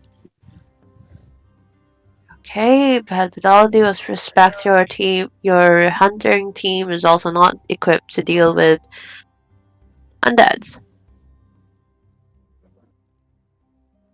And if the forest was sacred, how are there undead in the forest? I don't pretend to know that I know a lot about this forest. All I know, it is sacred to many people living around here, especially to the people of Tulia. You know what? You guys can cook, make meat. I will take my men. We're going back in. We're going to try to extinguish the fire. We don't know how long it'll take. But nonetheless, you're free to use our amenities. Just make sure you don't steal anything. And leave us something to eat. Probably. This might take a while. Hey, Besides, it's not safe in there. It's not safe in there. I think I should go with you guys. no. Help you with the fire, but just in case something comes back out to attack you. He raises his hand. Nope. It's okay. I can handle it. And he grabs onto his battle axe and shield, and he gets himself a bucket at the same time as he follows his men into the forest as they try to extinguish the fire that has been brewing inside. Does any of you have a water spell? No. No one needs soggy hash browns. Terrasil, anything you can do to help us with the fire? No, the most I have is an ice knife, but that does not help as much. Oh no. Okay, I guess we'll have to leave them to it. Oh, they have Max. They know where it is. It's unfortunate that we have to resort to spells to fend ourselves off, but there's nothing we could do. We were attacked by evils.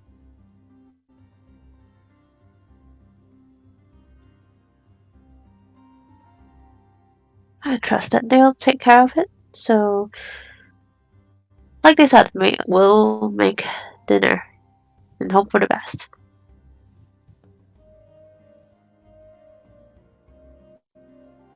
Just cook as much as we can, because these dwarves are going to be hungry when they come back.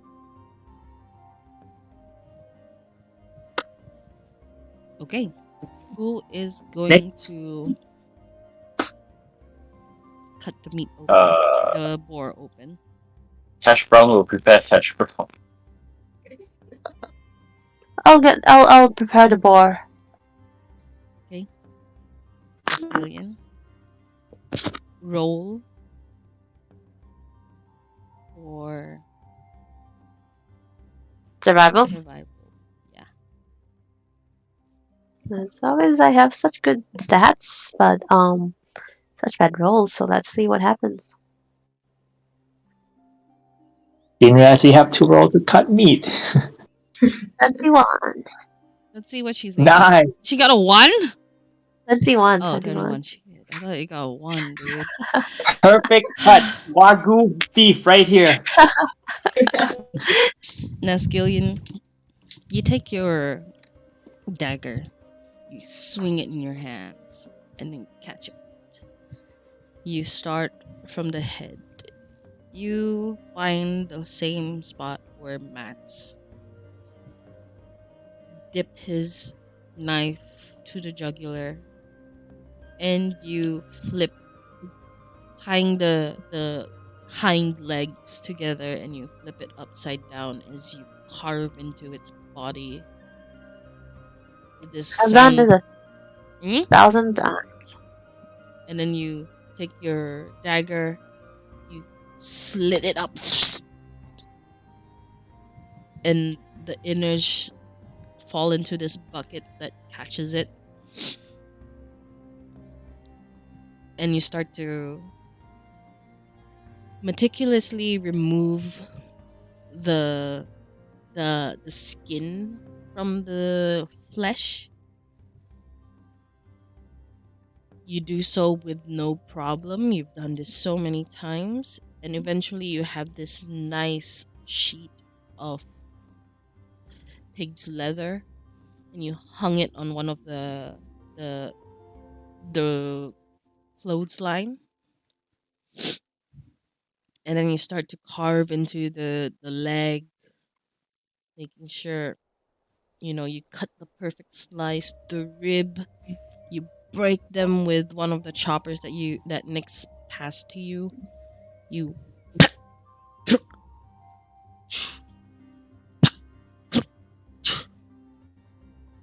and you separate the rib from the belly, the legs, and since they're fully stocked on herbs and aromatics, you manage to make a soup, a stew. Another one is barbecue ribs,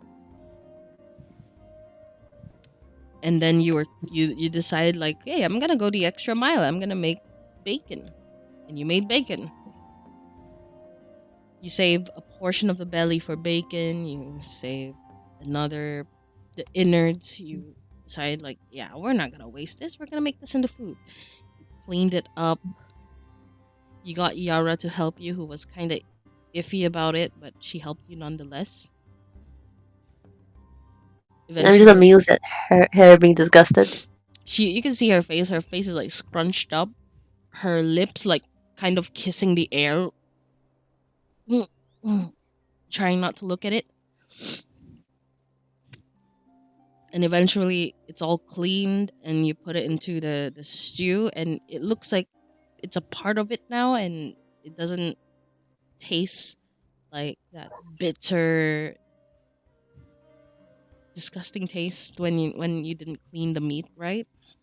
And it tastes well done, and eventually it is closer to nighttime, and you still see smoke billowing from inside. But the food is now ready.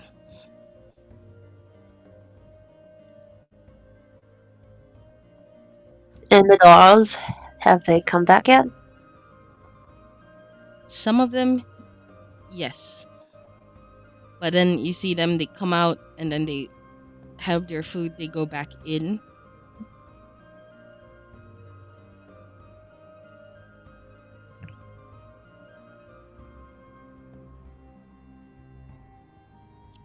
And eventually, hours pass, and you see Maximilian and the others stagger their way back to camp. Smoke and soot on their faces.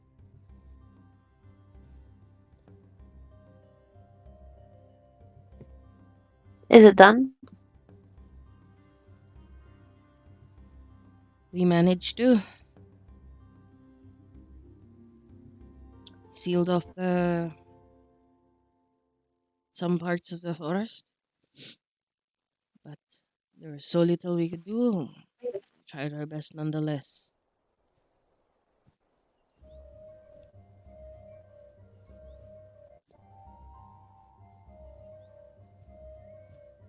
Yeah, rest a bit. Take some food. Eat. Anybody injured? I would say no. We're more tired. Okay. Let us know if there's anything we can help. He nods his head, orders one of his men to get a barrel. They slide the barrel to the campsite. You see him pop it open, scoops up using his bucket, and drinks the contents.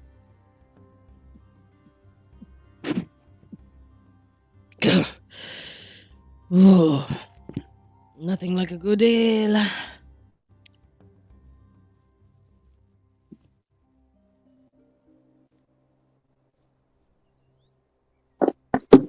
Nice.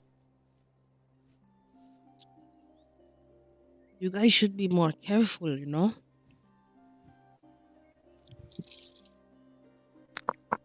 Yes, we should be more careful. Hash brown.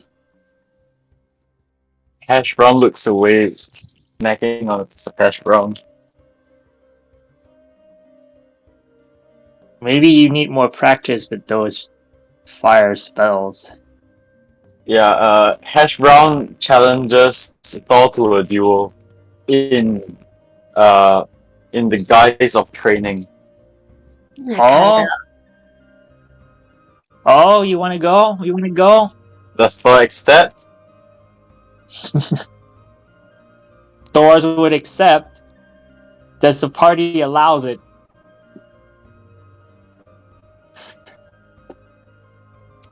What kind of duel is this? Just a duel, just a regular duel until one of us gives up. Magic spells included? Yeah, as you can see, I'm kind of a mage right here.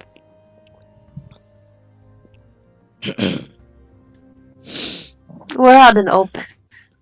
We're being attacked. Sure you want to play the games right now? I mean, we are not being attacked right now. Plus, we are almost about to pack up for the night. What? A little duel won't hurt. I don't know what happens in the night. You know what? It's kind of bad image actually for us to be dueling in front of these dwarves who are, you know, working hard and tired. Gladiator entertainment. No, they're gonna be sleeping and resting. So, you know what? I'll take you to a rain check once we get the paperwork done. We'll come back here on our way out and we'll duel. Sure. For training. To make my hash browns even better, I will fry you up, golden brown. We'll take turns taking watch in the nights. Well, ever since I got bitten by a vampire, I found out that I'm actually more active during the night. I feel like I could take a larger watch. Can you see well in the night? Yeah?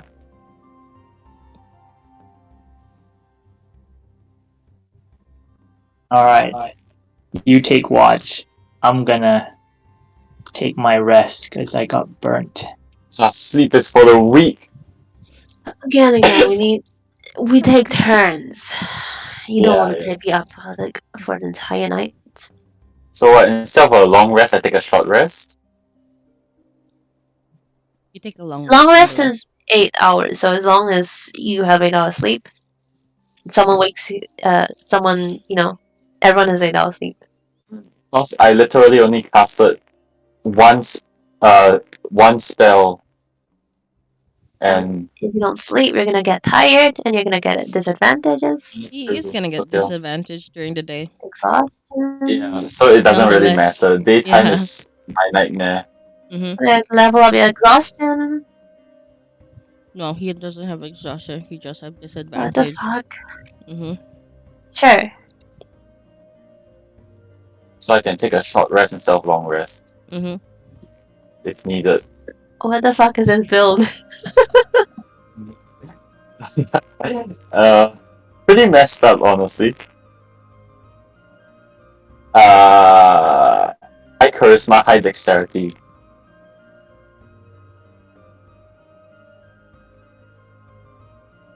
Terizo, is there anything you would like to add? Can I give my dagger to Nyx? You can. I would suggest against that. I gave the dagger to Nyx. And I would like to spend 1 hour to just like walk around to so-called scout the area before coming back. Okay. You do that. You walk around scouting the area. Nyx at your side.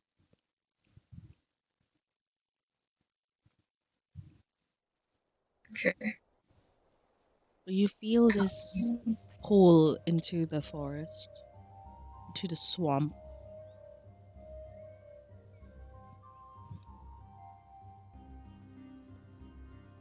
I go towards it. With caution. The Rizzo.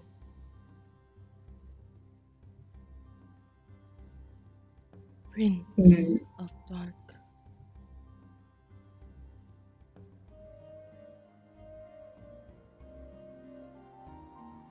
I stop on my tracks and I just look at Nick's like, are you whispering? No, I'm not. I'm just standing right next to you, Master. Do you hear anything?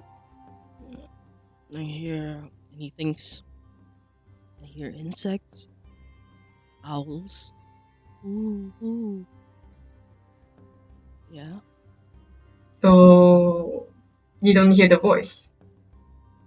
Only yours? Only mine. You. Okay, now that's Speaking to okay. me. I don't hear anything else. Sir? That's rather odd.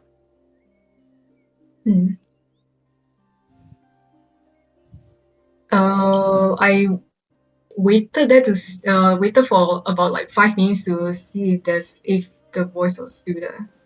You hear the voice as it continues to call to you. The Rizzo of Dark. She calls to you.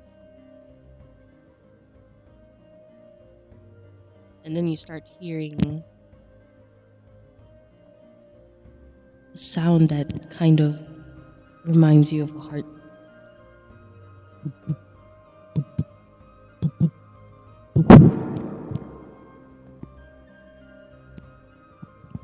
Just echoing in your consciousness.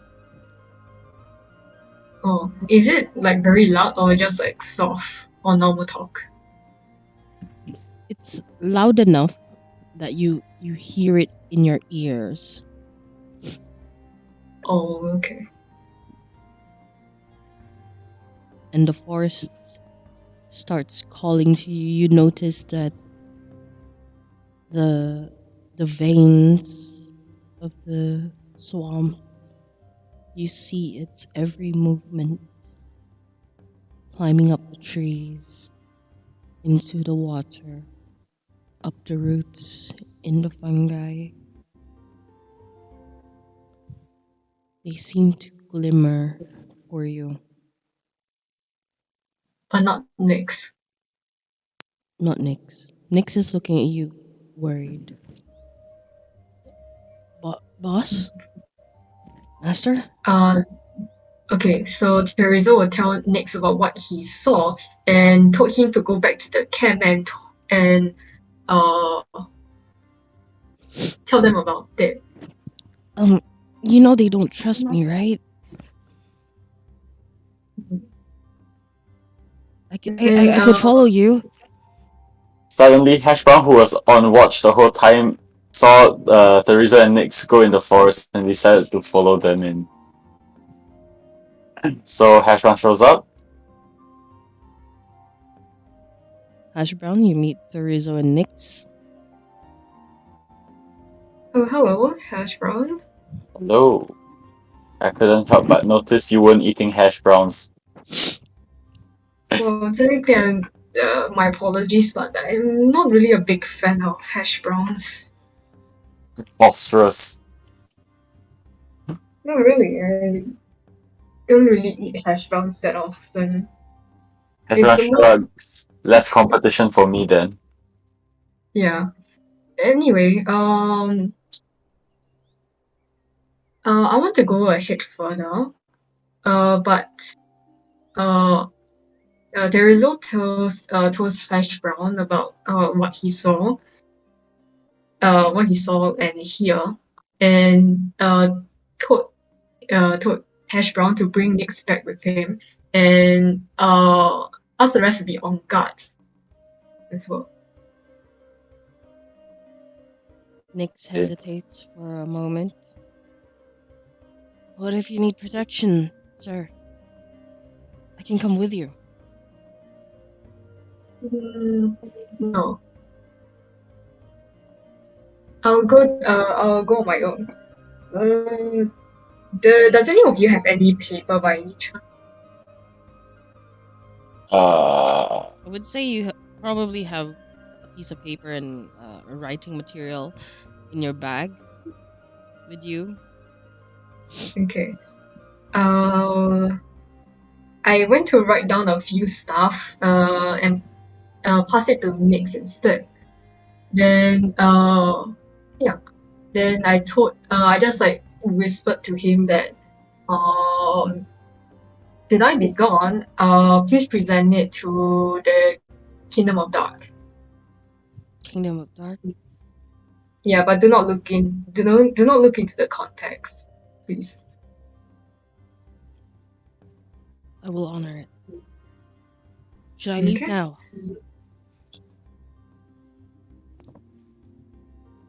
Alright, so both of you go back to the camp. Alright. I'll see what's going on up ahead. Master Therizo, should I leave now? Is it urgent? No. It's not urgent. But if you are going, but if the rest doesn't wants you to come along and I don't make it back, then you can go to the Kingdom of Dark for that. Yes, sir. I understand. Hmm. Be safe. Will do. He takes a step back, bows. Therizo, And I report. you walk deeper and deeper into the forest as you hear a voice echoing throughout the forest. Words that you don't seem to comprehend. It's in a language that you don't quite understand.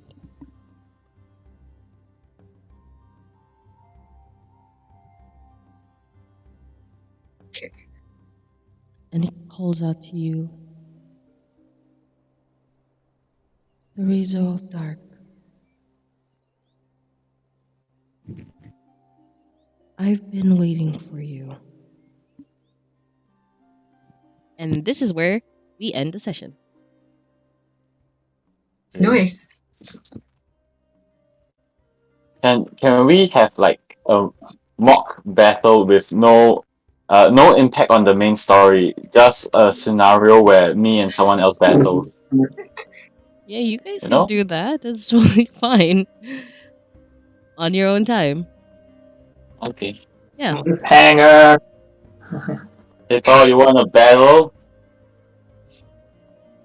Love. Now after everybody is done with the session. Oh, okay. Okay, I'm gonna stop the session. So everyone say bye stream. Bye.